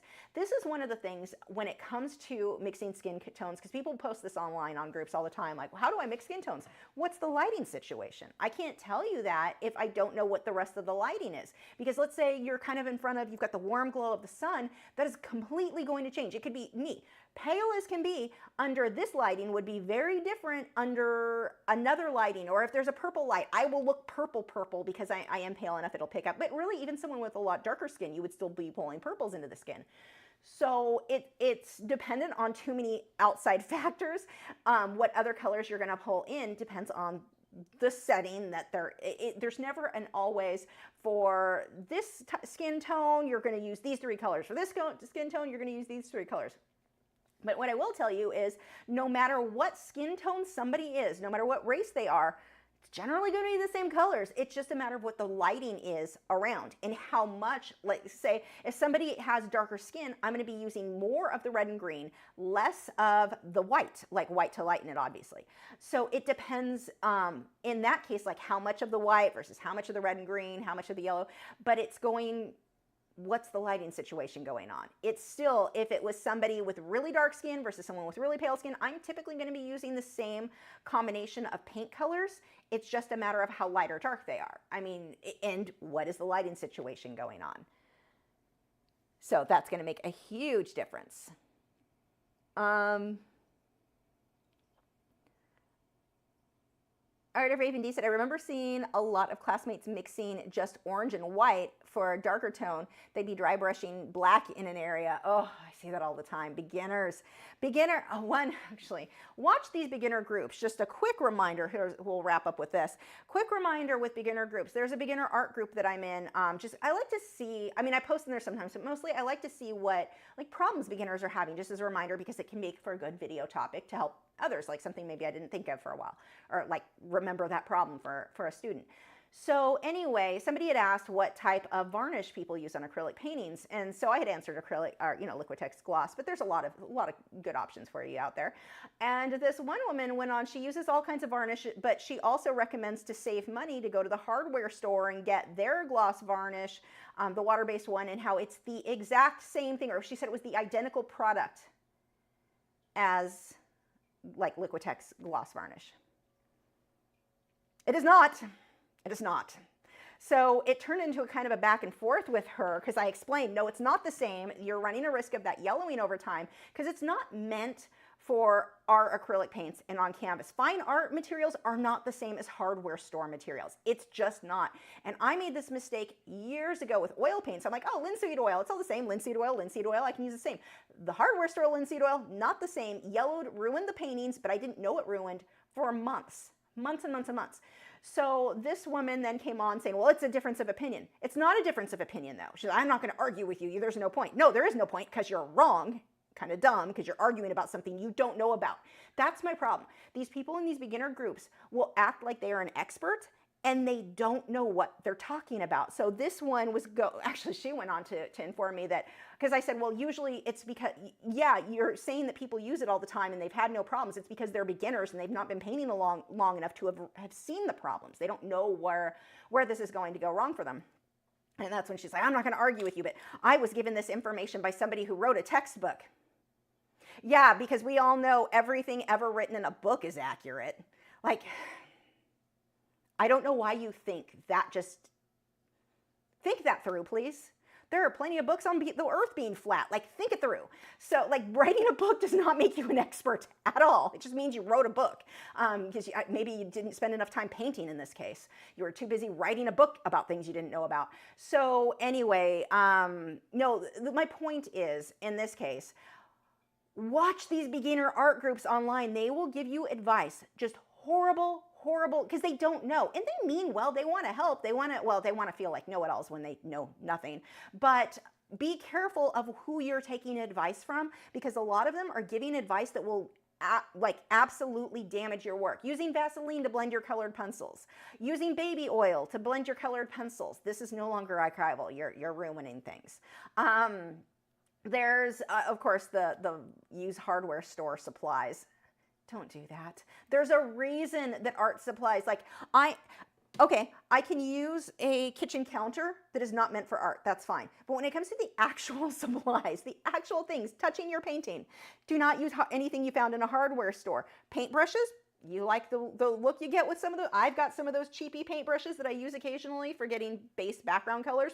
That's fine. But like the actual product that's going to stay on the art, do not use hardware store supplies. It makes a difference. Yes, that's a good one. Nick, hairspray is a fixative. And the hairspray one's funny because years ago, maybe in the 50s, what was in the hairspray back then when people started using that, maybe it was okay. Maybe it didn't damage the art. I don't know. I've not done a follow-up on their art to find out the artists who were using it back then to find out if that was going to be an issue or not. But I can tell you now, the ingredients in our hairspray today are not even close to the ingredients in the hairspray from the 50s. But you had a bunch of these teachers who were teaching in the 50s, kept passing down this information to college professors. My college professor said this. Well, I already think you're an idiot for paying for that degree. Have fun paying it off. But anyway, it's a whole other thing. But you had this misinformation passed down generation after generation, like teacher to teacher to teacher. And back then, maybe it wasn't as bad, but it is now. The chemicals are not the same. But like in this case, talking about the Liquitex varnish versus hardware store varnish, saying it's the identical product. Except I can prove to you, I can pull up the actual chemical makeup of both products and prove to you they are not the identical. Why? This isn't a difference of opinion. It's a fact. You're stating they're identical when I can prove to you they are not. This is, oh, these people. So again, watch beginner groups. I actually prefer, like, and it's the same with animals. It's the same with everything. Like the bearded dragon groups, the amount of people insisting that dragons, if they're dehydrated, to soak them in water. They don't absorb it from the skin. You don't finish that. They don't absorb water through the skin. That's not going to work. They're not a frog. Frog, yes. Bearded dragon, no. But it is something that is told to people over and over. Soak them in Gatorade or baby Pedialyte. For freaking what? What are you trying to accomplish? Like, we know scientifically they do not absorb through their skin. So you get, I mean, and then so many. So I actually prefer, like when it comes to animals, hopefully there's one bird group I'm in that I love because it's so heavily moderated. If somebody gives wrong, bad advice, deleted. They don't let you let people come in and do that. So I love that. But anyway, just be careful because a lot of those, a lot of the advice given, it may be as simple like, I think baby oil, oh, I forget what it was. It changed the pH. I don't remember, so don't quote me because this is, I'm not giving you advice other than I remember, don't do it. It didn't react well with the paper. It kind of soaked in weird because of it being oily, but it also did, there was like an actual reason, and I can't remember off the top of my head right now. I don't remember if it changed the pH. It did something that would make it less archival. So there was a reason you don't want to use baby oil. I can't remember what it was though. So don't quote me because you'd sound like an idiot. Like, don't go to a group and say, you're not supposed to use it because it's will change the pH. I don't remember what it was. I just remember, like, don't use it. I looked into it and was like, oh yeah, I'm out. So anyway, just be aware of that. Yeah, maybe that was it. It doesn't fully dry. I don't remember. I really do not remember. There was a reason with baby oil. There was something about it, baby oil and obviously Vaseline, but people were doing, and I cannot remember what it was. I'm going to have to look into this and see what I can find. I know who it was who told me. It was somebody who is into the science side of things. So I just have to, yeah. Anyway, okay. Oh, it's 10:04. I can wrap this up, and hopefully next time I see you, I will have a baby French fry. So anyway, fingers crossed. Yes, and congratulations to the winner for, I'll show you again, the eagle you won. He looks so much better in person, but he looks pretty good there. That was actually pretty accurate. Oh, I'm so happy with how he came out. That's a cool, yay. So I'm excited for the winner there. And I'm always slow to ship things. Everyone knows that. I will see you guys. I hope you guys all have a happy 4th of July and that nobody starts fires with fireworks. Make sure to check out our moderators channel. Clark Fine Art and Joseph Fincham both have live streams here every week, and you definitely want to check that out. Nick Edgar, I was going to say Nick Fine Art, but I didn't think, yeah. Nick Edgar has occasionally uploads videos. When he does, they are definitely worth watching. So, you know, subscribe. So YouTube's not going to notify you. Who am I kidding? Anyway, thank you guys again, and I will see you. I'm forgetting something, and I don't know what it is. I don't know. I don't remember what we're doing next week, but I'll see you then. Bye.